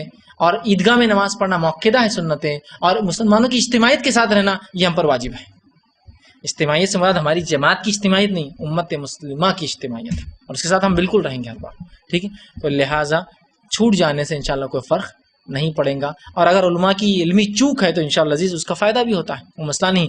لیکن جہاں 12 ہوتی ہے بالکل 12 کرے، جہاں لوگ علم ہے وہ کوشش کرے کہ تکبیرات کو بڑھا دے اور اس کو 12 ہی رہنے دے. اور اگر آپ نے 6 سے پڑھی تو اللہ سے بہرحال اب آپ کو پتہ چل گیا صحیح چیز پہ آپ عمل کریں. اور انشاءاللہ عزیز اللہ تعالیٰ ہماری نیتوں کو دیکھیں گے اس معاملے میں، اور چونکہ یہ سنت ہے انشاءاللہ نماز میں اس سے کوئی فرق نہیں آئے گا. فیض بھائی قرض دار قربانی کر سکتا ہے کیا؟ آنے کا اچھا سوال کیا، اگر کوئی شخص قرض دار ہے، مقروض ہے، کیا وہ قربانی کر سکتا ہے؟ دیکھیے اگر آپ قرض دار ہے اور آپ کو لگتا ہے لیکن میری استطاعت اس مہینے ہے کہ قرض چکانے کے ساتھ قربانی بھی کر سکتا ہو تو بالکل کیجیے. قربانی ہر وہ شخص کر سکتا ہے جس کو استطاعت ہو کرنے کی. اور آج کل کے دور میں قرض تو ایک ایسی چیز ہے اس کے بغیر کوئی بھی نہیں بچتا. ہے کوئی ایسا بزنس مین جس پر قرض نہیں ہے؟ بتائیے مجھے. میرا کچھ پیسہ دیا ہوا ہے، میرے پہ کچھ پیسہ قرض ہے، سسٹم ایسی ہے. تو کبھی کبھار تو لاکھوں روپے ہونا بھی میں قرض نہیں مانتا ہوں. سمجھ لو میرا ایک بزنس ہے اور مجھ پہ لاکھ روپے ہے، چونکہ میں بھی بزنس کرتا ہوں. لاکھ کیا کبھی کبھار تو 10 لاکھ روپے مجھ پہ قرض رہتا ہے. وہی سے اعتبار سے کہ آج زمین لی 20 لاکھ کی تھی، ادھار لے لی تو قرضدار تو ہوا نا 20 لاکھ کا. ٹھیک، 3 مہینے کی سائڈ پہ لیا ہوں تو کیا میں قرضدار مانا جاؤں گا شریعتاً؟ سمجھ رہے ہیں بات کو. آج کی قرض کی نوعیت وہ نہیں ہے کہ جس کے تلے انسان دبا ہو، جس کو ادا کرنے کے لیے محنت مشقت کر رہا ہو اور پسینہ بہا رہا تو بھی نہیں ہو سک رہا. سمجھا؟ تو اگر کسی پر ایسا قرض ہو جس کی کوئی مدت نہ ہو، کبھی بھی دیا جا سکتا ہو، روٹین قرض جو کہ آج کل لیا اور دیا جاتا ہے، تو اگر آپ کی استطاعت ہے اس قرض کے چکانے کے ساتھ تو آپ قربانی کیجیے. آپ پر ایسا قرض ہے کہ قربانی کرنے سے اس قرض کا بوجھ بڑھ جائے گا کہ اس مہینے میرا قرض 3000 روپے دینا ہے، قربانی کروں گا تو 10,000 چل جائیں گے تو 2,000 کہاں سے لاؤں؟ اگلے مہینے بھی انکم کا کوئی سورس نہیں. تو تب تو یہ قرض بڑا اہم ہے آپ کے لیے، تو آپ مت کیجیے. سمجھ رہے ہیں؟ لیکن عام طور سے قرضدار تو سب کچھ ہے. کروڑ پتی آدمی ہے، 1 کروڑ کا سامان دیا، 1 کروڑ روپے ادھار ہے، قرضدار تو وہ بھی. لیکن یہ قرضدار نہیں مانا جاتا ہے. تو قرض کی نوعیت اگر ایسی ہے کہ جس کے تلے آپ دبے ہیں، مجبور ہیں، اور وہ دینے سے آپ کے ذریعے زندگی کے اندر مشکلات پیدا ہو جائیں گی تو پھر وہ قرض پہلے دے دیجیے. لیکن ایسا نہیں سمپل لاکھوں کا قرض ہے لیکن یہ سب چلتے رہتا ہے، قرض آ رہا جا رہا، تو پھر آپ قربانی کیجیے. تو ڈیپینڈ آپ کے قرض کی نوعیت کیا اس کے اوپر بہرحال اس کا فیصلہ آپ خود کر سکتے ہیں. لیکن قرضدار ہونے سے قربانی چھوڑنا یہ کوئی صحیح بات نہیں ہوگی. کہ تو کوئی بھی آدمی قرضدار نے بولے آپ قربانی نہیں کرنا. اب لاکھوں قرض ہے لیکن لاکھوں دیا بھی تو مارکیٹ میں جو آنا ہے، اور آدمی چھوڑ دے رہا نہیں بولے میرے پہ قرض ہے. اور بہت سے لوگ زکات بھی نہیں دیتے، چکر ہے معلوم آپ کو. یہ کہتے ہیں میرے پہ قرض ہے. کتنا قرض ہے؟ 50,000 روپے. ارے 50,000 کیا قرض ہے تم پر؟ لاکھوں کی تو گاڑی میں گھومتے ہو تم. 50,000 ایسے آدمی کے لیے یہ قرض نہیں ہوتا. یہ تو عام آج کل کے مارکیٹ کا چلن ہے پیسے کا لین دین. لاکھوں روپیہ آنا اور جانا، جبکہ وہ قرض تو ہوتا ہے، دیکھا ہے تو بولنے میں تو قرض ہے، لیکن یہ وہ قرض نہیں ہے جس کی وجہ سے وہ اپنے زکات چھوڑ دے، اس کی وجہ سے اپنے صدقات چھوڑ دے، اس کی وجہ سے قربانیاں چھوڑ دے. کسی نے ایک سوال کیا عورت گھر میں عید کی نماز پڑھ سکتی ہے کیا؟ لوگ کہتے ہیں کہ عورت عید کی نماز گھر میں نہیں پڑھ سکتی. بالکل عورت عید کی نماز گھر میں پڑھ سکتی ہے.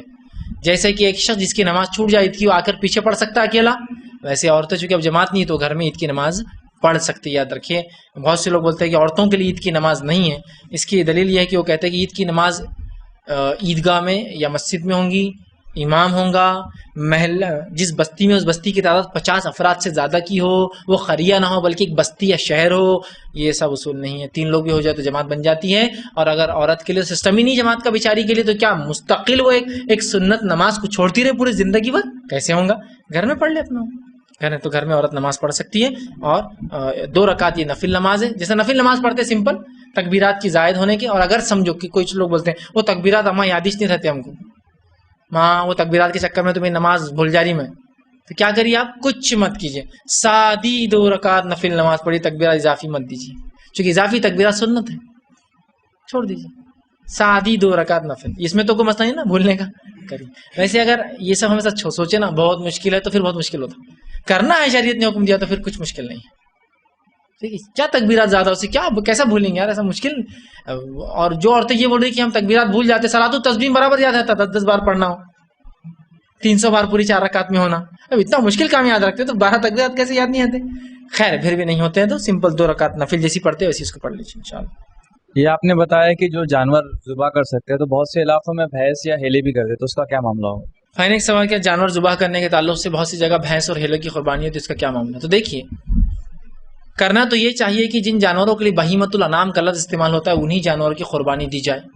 اور بہیمۃ الانعام جو جانوروں کے لیے استعمال کیا گیا ہے وہ ہے بھیڑ اور اس کی جو میل فیمیل مذکر مؤنث، بکرا بکری، گائے بیل، اونٹ اور اونٹنی، یہ 4 چیزوں کو ذبح کیا جائیں گا، مطلب 4 نسل کے 8 جانور ہوں گے نا، مذکر مؤنث مذکر مؤنث مذکر مؤنث مذکر مؤنث، ٹھیک، تو 8 جانور ہوتے ہیں جن کو ذبح کیا جائیں گے۔ اس کے علاوہ جیسا بھائی نے سوال کیا کہ بھینس اور ہیلے کی قربانی کیا جائز ہے، اس معاملے علماء کا کثیر اختلاف ہے، کثیر اختلاف، اس لیے کچھ نے کہا کہ جو ہے بھینس جو ہے وہ گائے کے جنس سے ہے، لہٰذا کہا زکوٰۃ دے دی جائے۔ اب جب گائے کی زکوٰۃ دی جاتی تو بھینس کی بھی زکوٰۃ دی جاتی، تو کچھ نے کہا جب بھینس کی زکوٰۃ دی جائیں گی تو بھینس کی قربانی بھی کرنا درست ہوگا، ٹھیک ہے۔ تو بہرحال اس معاملے علماء کا اختلاف ہے، تو اس بات میں یاد ہے جیسا کہ سلام اللہ امرتسری رحمہ اللہ انہوں نے فتویٰ دیا کہ بھینس کی قربانی جائز ہے، ٹھیک ہے۔ یہ بہت بڑے امام گزرے ہیں، ایک جو ہے اور جمعیت اہل حدیث کی بانی بھی ہندوستان میں، سن 1905 میں انہوں نے اس کی بنیاد ڈالی، ثناء اللہ امرتسری، ٹھیک، جنہوں نے غلام احمد قادیان سے مناظرہ بھی کیا تھا۔ انہی کے مناظرے کے بعد الحمدللہ جو مناظرہ ہوا تھا، غلام احمد قادیان نے کہا تھا کہ سچا زندہ رہیں گا اور جھوٹا مر جائے گا، اس کی زندگی میں جھوٹا آدمی جس سے مناظرہ کریں زندگی میں، اور ان سے جو مناظرہ کیا اور انہی کی زندگی میں کچھ سالوں بعد تو مر گئے، ٹھیک ہے۔ تو بہرحال انہوں نے کہا کہ جائز ہے، بہت سے اہل حدیث علماء کہتے ہیں کہ وہ جائز ہے، بہت سو کا قول ہے کہ وہ جائز نہیں ہے، اس لیے کہ جو چیز اللہ کے رسول نے نہیں کی وہ ہم نہیں کرنا چاہیے، لیکن اس معاملے میں سب کا اتفاق ہے کہ اس پہ زکوٰۃ دی جائیں گی۔ اب کچھ لوگ یہ کہیں گے زکوٰۃ تو دی جائیں گی کہ تو وہ گائے کی جنس سے آپ کہہ رہے ہیں، لیکن قربانی کیوں نہیں پھر اس کی جائز ہے؟ تو یاد رکھیے علماء اس معاملے میں جو رائے رکھتے ہیں، ایک بہت اچھی رائے ہے، وہ یہ ہے کہ کچھ چیزوں میں احتیاط بہتر ہے اور کچھ چیزوں میں احتیاط بہتر ہے۔ وہ کیسے؟ کچھ چیزوں کا کرنا احتیاط میں بہتر ہے اور کچھ چیزوں کا نہ کرنا احتیاط میں بہتر ہے۔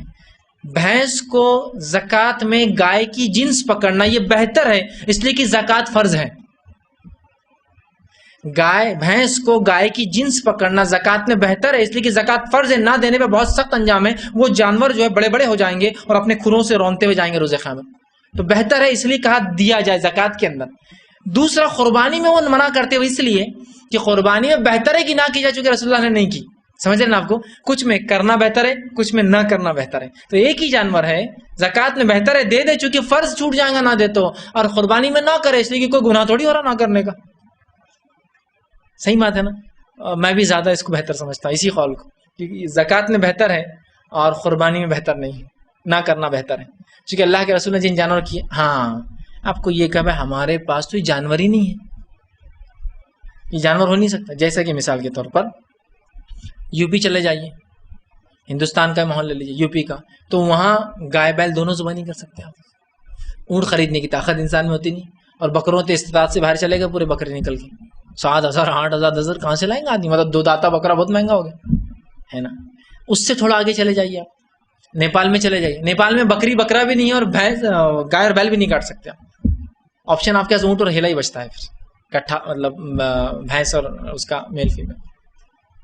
ان مجبوری میں اگر وہ پھر اس معاملے کو مان لیں کہ اب قربانی چھوڑنے سے بہتر احتیاطاً کر لینا ہے، تو وہاں پھر وہ لاگو ہو جائیں گی بات، قربانی چھوڑنے سے بہتر ہے کر لینا، وہاں پھر لاگو ہو جائیں گی بات جا کر کہ بھینس گائے کی جنس سے ہے، لیکن جہاں رہتے ہیں جن علاقوں میں ہم ہیں ضرورت ہی نہیں ہے، اونٹ موجود ہے، گائے بیل موجود ہے، بکریاں موجود ہے، سب پھر کہیں کے لیے ہم جانا، ڈیپینڈ ہے یہ سچویشن سیناریو پہ، لیکن اس معاملے اہل علم کا اختلاف ہے۔ آخر میں بات یہی کہوں گا واللہ عالم، اللہ بہتر جانتا ہے اس کا کیا معاملہ ہے، اور ماحول کے حساب سے بہتر اور غیر بہتر، درست اور غیر درست ہوتا رہے گا۔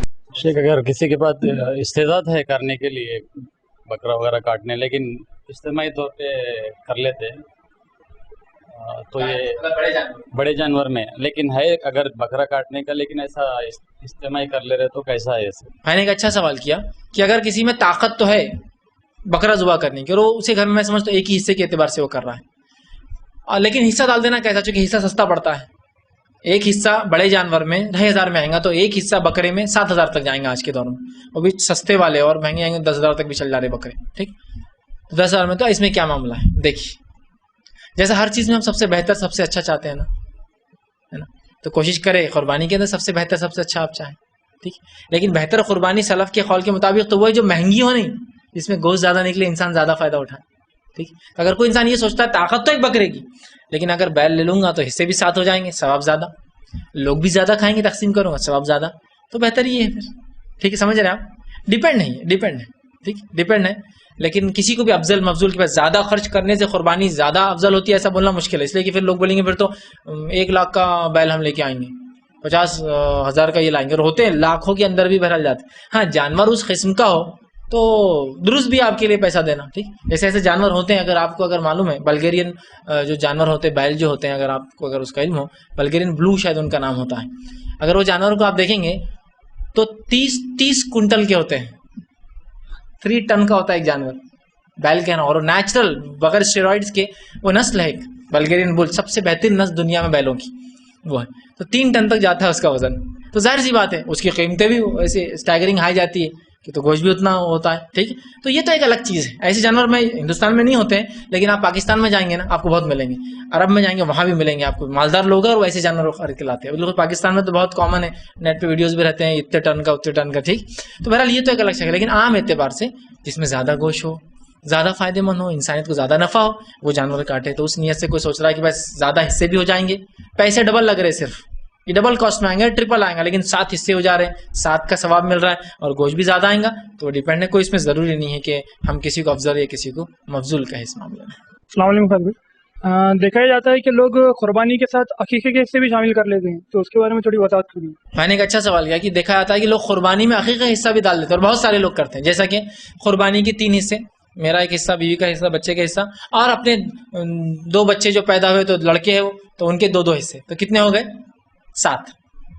ایک بات یاد رکھ لیجیے, عقیقہ قربانی کے ساتھ نہیں ہو سکتا, اس لیے کہ عقیقہ صرف چھوٹے جانور میں ہوتا ہے اور قربانی چھوٹے اور بڑے دونوں میں ہوتی ہے. تو ملنا تو سوال ہی نہیں. چھوٹے جانور میں قربانی کا ایک ہی حصہ ہوتا ہے اور عقیقہ صرف چھوٹے میں ہوتا ہے, تو قربانی عقیقہ مل ہی نہیں سکتا. ایک موضوع روایت جو کہ ابن ابی شیبہ کی آتی ہے, موضوع روایت, ضعیف بھی نہیں, موضوع روایت جو ابن ابی شیبہ کی, اس میں ہے کہ بڑے میں بھی عقیقہ ہوتا ہے, یہ کہ وہ موضوع ہے. صحیح روایت اسی بات پتہ چلتی ہے, عقیقہ صرف چھوٹے جانور میں ہوتا ہے, عقیقہ صرف چھوٹے جانور میں. تو لڑکے کے لیے 2 چھوٹے جانور, لڑکی کے لیے 1 چھوٹا جانور. ٹھیک, تو یہ عقیقہ قربانی کے ساتھ ہو ہی نہیں سکتا, اس لیے کہ عقیقہ صرف چھوٹے جانور میں ہوتا ہے اور قربانی چھوٹے جانور میں صرف 1 حصہ ہوتا ہے, تو دونوں مل ہی نہیں سکتے. یا تو قربانی ہوں گی چھوٹے جانور میں, تو عقیقہ ہوں گا. ٹھیک ہے, تو لہٰذا عقیقہ صرف چھوٹے میں کرنا ہے اور قربانی بڑے اور چھوٹے دونوں میں ہوتی ہے. بہت سے لوگ ملا دیتے ہیں, ملانے سے قربانی پہ کوئی فرق نہیں پڑے گا, جانور ذبح بھی ہو جائیں گا, کھانا بھی حلال ہے, لیکن عقیقہ نہیں ہوگا, عقیقہ نہیں ہوگا, عقیقہ باقی رہیں گا. تو لہٰذا عقیقے کے لیے صرف چھوٹا جانور, مینڈا مینڈی, بکرا بکری میں آپ جو ہے کر سکتے ہیں. لڑکی کے لیے 1 مینڈا مینڈی اور لڑکے کے لیے 2 مینڈا مینڈی یا بکرا بکری. جی, میرا سوال ہے شیخ کہ بعض اوقات یہ ہوتا ہے کہ اگر ہم بڑے جانور کے اندر حصہ ڈالنا چاہتے ہیں تو اس کے اندر ایک یہ مسئلہ ہوتا ہے کہ اللہ کے رسول صلی اللہ علیہ وسلم کے نام کا بھی ایک حصہ ڈالا جاتا ہے, تو ہم کو اپنے حصے کے علاوہ اور کچھ پیسے دینا پڑتا ہے کہ وہ سب مل کے ایک اللہ کے رسول صلی اللہ علیہ وسلم کے نام کا حصہ ڈالا جاتا ہے. تو اس کے اندر تھوڑا سا مسئلہ ہوتا ہے پیسے دینے کے لیے, تو کیسا, اس تعلق سے کیا کرنا چاہیے؟ میں نے ایک اچھا سوال کیا کہ جو میت کے تعلق سے قربانی ہے, چاہے نبی اکرم صلی اللہ علیہ وسلم کے نام سے ہو یا دیگر لوگوں کے نام سے, اس کا کیا مسئلہ ہے؟ دیکھیے, اللہ کے رسول کا نہیں, میں ایک عام بات میت کے تعلق سے کر دیتا ہوں. میت کے نام سے قربانی کے تعلق سے علماء سلف میں اختلاف ہے, کیا جائے گا یا نہ کیا جائے گا. اس معاملے میں جو ان کی رائے ہے وہ یہ ہے کہ اگر میت کے نام سے قربانی کی جاتی ہے تو قربانی کا ثواب تو اس شخص کو ملے گا جس نے کی, اس قربانی کا گوشت تو استعمال نہیں کریں گے اور صرف غریبوں میں بانٹیں گا, اس غریبوں میں گوشت بانٹنے کا ثواب ملے گا اس میت کو. بات سمجھ رہے آپ؟ سلف میں اختلاف ہے, اور اختلاف میں پہلے علماء کی رائے یہ ہے کہ جو قربانی میت کے نام سے ہوں گی, ثواب میت کو نہیں, ثواب کرنے والے کو ملے گا جس کا پیسہ تھا. اور وہ شخص جس کے نام سے کی جا رہی ہے وہ گوشت کو اگر لیتا ہے اور پورے گوشت کو تقسیم کرے گا غریبوں میں, تو گوشت کو تقسیم کرنے کا ثواب ملے گا. اس لیے کہ میت کو اگر کھانا کھلایا تو ثواب ملتا ہے, میت کے نام سے پیسے دیا صدقہ تو ثواب ملتا ہے, تو میت کے نام سے گوشت دیا تو ثواب تو ملے گا. سمجھ رہے ہیں بات کو؟ وہ رائے انہوں نے دی ہے کہ اگر کوئی میت کے نام سے کرتا ہے تو پھر پورا گوشت صدقہ کرنا پڑے گا, اور اس کا ثواب کس کو ملے گا؟ پھر میت کو. وہ کھا نہیں سکتا, اس لیے کہ پھر صدقے میں آئے گا, قربانی کا نہیں ملے گا. دوسرا, اس میت کو قربانی کا ثواب مل سکتا ہے جس میت نے زندگی میں قربانی کی وصیت کی ہو اپنے بچوں سے. جیسا کہ باپ بیٹے سے بچوں سے کہا ہے, دیکھو میرے بعد بھی اگر تمہاری طاقت ہو تو ضرور میری قربانی کرنا. طاقت ہو تو یہ نہیں کہ بیٹا اپنی نہیں کر اور باپ کی کر رہا میت والے, بس زندوں کو ثواب اصل ہے, جو گزر چکے ان کا تو ہوا. ٹھیک, تو پھر سمجھ لو بچہ سوچ رہا ہے کہ بھائی میرے پاس طاقت تو ہے, آج والد کی بھی کر دیتا ہوں, تو کوئی مسئلہ, اس لیے کہ والد نے یا میت نے مرنے سے پہلے وصیت کی تھی, تو وصیت جو کر جائے اس کی آپ کر سکتے ہیں. دوسرا, تیسرا, نبی اکرم صلی اللہ علیہ وسلم کے نام سے حصہ ڈالتے ہیں, بھائی کا جو سوال تھا. اور ہوتا یہ کہ جانور میں 6 حصے ہوتے ہیں ہمارے پاس ہندوستان میں, بڑے جانور. ایک تو رسول اللہ کا رہتا, پھر 6 لوگ مل کے 7 حصے اسپانسر کرتے ہیں, مطلب ایک حصے میں سب کچھ 6 لوگوں کو تھوڑا تھوڑا پیسہ ڈالنا پڑتا.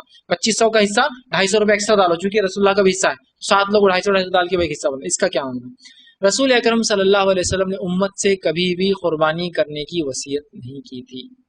جو روایت ملتی ہے ابو داؤد کی, علی بن ابی طالب رضی اللہ عنہ اس کے راوی ہے, وہ فرماتے ہیں حدیث لیکن ضعیف ہے, پھر بھی بیان کر رہا ہوں جو کہ وجہ بنتی ہے لوگوں کی قربانی کی. اگر اس کو بحث کی حد تک مان لیا جائے صحیح, تو بھی اس سے کیا بات نکلتی وہ رکھنا چاہ رہا ہوں. بحث کی حد تک صحیح مان بھی لیا جائے تو اس سے کیا بات نکلتی وہ رکھ رہا ہوں آپ کے سامنے. پہلے حضرت علی رضی اللہ عنہ, رسول اللہ حدیث میں الفاظ ہے کہ رسول اللہ صلی اللہ علیہ وسلم کی وفات کے بعد بھی ایک جانور ذبح کرتے تھے. کسی نے کہا علی تم ذبح کیوں کرتے ہو؟ تو کہا اللہ کے رسول صلی اللہ علیہ وسلم نے مجھے وصیت کی تھی. تو اس ضعیف حدیث کو لے بھی لے جاتے سے مسئلہ ثابت یہ ہوتا ہے جو میت وصیت کر جائے اس کی قربانی جائز ہے نا. رسول اللہ نے ان کو کی تھی. کبھی حضرت ابوبکر نے قربانی کی کہ اللہ کے رسول کی, جبکہ حضرت عائشہ زندہ تھی رضی اللہ عنہا, وہ بیوی تھی اللہ کے رسول کی, یہ سسر ہے, دونوں نے کیا کبھی. عمر ابن خطاب رضی اللہ عنہ زندہ تھے جو آپ کے سسر تھے, ان کی بیٹی حفصہ جو اللہ کے رسول کی بیوی تھی وہ بھی زندہ تھی آپ کی وفات کے بعد, دونوں نے کیے کبھی کہ میرے شوہر کو ثواب پہنچے, میرے داماد اور میرے نبی کو ثواب پہنچے. عثمان ابن عفان رضی اللہ عنہ جو کہ آپ کے 2 مرتبہ داماد بنے, آپ نے کبھی اپنے سسر کے لیے کیا؟ خالی علی رضی اللہ عنہ کر رہے ہیں. علی رضی اللہ عنہ کی وفات کے بعد کسی اور نے کیا کہ حسن حسین اور دیگر نے رضی اللہ عنہما؟ نہیں. تو پتہ چلا اگر اس ضعیف روایت لے بھی لی جائے تو پتہ چلتا ہے جو میت وصیت کرے اس کے طرف سے قربانی ہو سکتی ہے, سب کے لیے نہیں ہے. تو لہٰذا رسول اللہ نے ہم کو وصیت نہیں کی ہے, تو لہٰذا اس حصے کی ضرورت نہیں ہے. لوگ ہر جانور میں ایک ڈالتے, تو انڈیا میں جنرلی ایک جانور صرف 6 حصے ہوتے, ایک رسول اللہ فکس سب ڈال دیتے. اس پر پھر یہ کہ تم بھی پیسے دو اور ایکسٹرا پیسے دینا پڑتے ہیں. اب یہ آپ کی مجبوری بھائی, وہ پیسوں کا آپ صدقہ سمجھ کے دے دیجیے کہ کیا کرنا ہے, چونکہ وہ 7 حصے ہوتے ہی نہیں, 6 حصے ہوتے ہیں, اور وہ 6 حصے والوں کو مل کر 7ویں حصے کو اسپانسر کرنا پڑتا ہے. ٹھیک, تو بہرحال یہ آپ کی مجبوری ہے. ایسی جگہ جائیے جہاں وہ حصہ نہیں لیا جا رہا تو خود قیمت کم ہو جاتی ہے اس کی. بہرحال یہ ڈیپینڈ ہے آپ کے اوپر, وہ آپ کی مجبوری اور آپ کے حالات کے اوپر. ہمارا سوال ہے کہ اپنے ماحول میں کچھ بولا جاتا ہے کہ بیل کم سے کم 30 دن پہلے لیا جائے قربانی سے, تاکہ وہ قیامت کے دن تمہیں پہچانے, اور جو 3-4 دن پہلے لیتے ہیں تو بولتے تمہاری قربانی ہوئی. تو کہاں تک سے میں نے ایک سوال کیا کہ بہت سے لوگ یہ کہتے ہیں کہ جانور کو پہلے لانا چاہیے, پالنا چاہیے تاکہ وہ تم کو پہچانے قیامت کے دن. ارے بھائی, قیامت کے دن اللہ اس کو پہچان لگائیں گا اس نے کس نے قربان کیا. وہ تھوڑی ایسا ہے کہ جانور نے دیکھا پہچان لیا, انجان مار رہا ہے کہ میں نہیں پہچان رہا تم کو, یا بول رہا میں تو اللہ دیکھا ہی نہیں تھا, اس کو 2 دن دیکھا تھا, 2 دن میں کیا پہچان ہو رہی, میں تو جانور ہی ٹھہرا. ایسا تھوڑی ہوگا, اللہ کو معلوم ہے کس کے لیے قربان ہو رہا, اللہ جانتا ہے جانور اس کا تھا, ضرورت ہی نہیں. ہاں یہ الگ بات ہے کہ صحابہ جانوروں کو بہت پہلے لاتے, ان کو پالتے, ان کو کھلاتے, ان کو مضبوط ہٹا کٹا بناتے, اور پھر ان کو اللہ کے نام میں ذبح کرتے, تاکہ ایک محبت جانور سے ہو, اور محبت کے بعد قربان کرنے سے قربانی کا جذبہ بڑھ جاتا ہے. بہت سے صحابہ کے تعلق سے آتا ہے کہ جب رمضان عید ہو جاتی تو بقرعید کے جانور لیتے, بہت سے کے تعلق سے آتا ہے بقرعید کے بعد جانور لیتے اگلی بقرعید کے لیے, تاکہ 1 سال پالتے, ہٹا کٹا کرتے, بڑا کرتے, پھر ذبح کرتے, تاکہ ایک محبت کا جذبہ قائم ہو, پھر اس کو ذبح کیا جائے. لیکن اس کا ہرگز مطلب نہیں ہے کہ جو جانور جلدی لائیں گے قربان کریں گے تو جانور پہچانیں گا نہیں, انکار کر دیں گا ثواب میں, ایسا کچھ بھی نہیں ہے. یہ مجبوریاں, بہت سے تو جانور کو دیکھ بھی نہیں پاتے. آج امریکہ میں کوئی صاحب ہے, قربانی کی طاقت نہیں ہے, وہاں اتنا پیسہ بھی نہیں کہ وہاں کا جانور لے کے کر سکے. ایسا آپ سعودی عرب میں آپ جائیں گے تو 700 یا 1000 روپے کا انویریبل ہو جاتا ہے. تو ہم یہاں کرتے, تو وہ لوگ کیا کرتے ہیں, میں زیادہ بھی قربان فائدہ ہو یہاں پیسے بھیجتے ہیں. وہ تو جانور کو ہی نہیں دیکھتے بیچارے کا بھی, تو جانور کیا دیکھا ان کو. یا کچھ لوگ تو آن لائن چلتا ہے آج کل, قربانی کے لیے آن لائن آپ پیسہ پے کر دے رہے ہیں, اور وہ قربان کر کے آپ کو جو بتا دیتے اور غریبوں تقسیم کرتے ہیں. وہ لوگ کیسے پتہ چلیں؟ بہرحال اللہ تعالیٰ بتائیں گا, وہ اللہ تعالیٰ وہ ایک الگ معاملہ ہے, وہ ہم نہیں جانتے. تو ایسا کچھ بھی نہیں. ہاں یہ افضل ہے, بہتر ہے کہ جانور سے محبت ہو, انسیت ہو, پالا جائے, بڑا کیا جائے اللہ کی راہ کے لیے, اور پھر جب قربان کرنے میں جو جذبہ جاگتا ہے نا قربانی کا, وہ ایک الگ ہے. تو اس کے لیے کہا جاتا ہے, ورنہ اس کا کوئی پہلے پالنا 1 مہینہ پہلے ایسا کوئی مسئلہ نہیں. السلام علیکم. جو شخص قربانی کرتا ہے اس کے ماتحت جو آتے ہیں بیوی بچے, ان کا بالا کاٹنا اور ناخن کاٹنا حرام ہے. جو بچے کو عادت ہے ناخن کاٹنے کی, اس کے لیے کیا ہے؟ میں نے سوال کیا کہ ناخن اور بال کاٹنا منع ہے. جب جو لوگ قربانی کرے, بچے سمجھ ان کی قربانی ہو رہی ہے, وہ ناخن چھین لیتے ہاتھ سے, تو ان کو منع کیا جائے, سکھایا جائے. لیکن میں جانتا ہوں یہ بہت بری عادت رہتی, چھوٹتی نہیں ہوں. تو بہر اس کو آپ مجبوری یا نسیان پر وہ کریں گے اس معاملے کو, کہ وہ بھول جاتا ہے. نسیان, مجبوری یا بھول, کہ وہ بس اپنے دھن میں رہتے, ٹینشن آتا پھر تو زیادہ چالو ہوتے, کھڑا کر صاف کرتے رہتے. کم ٹینشن رہتا کبھی کبھار منہ میں ڈالتے.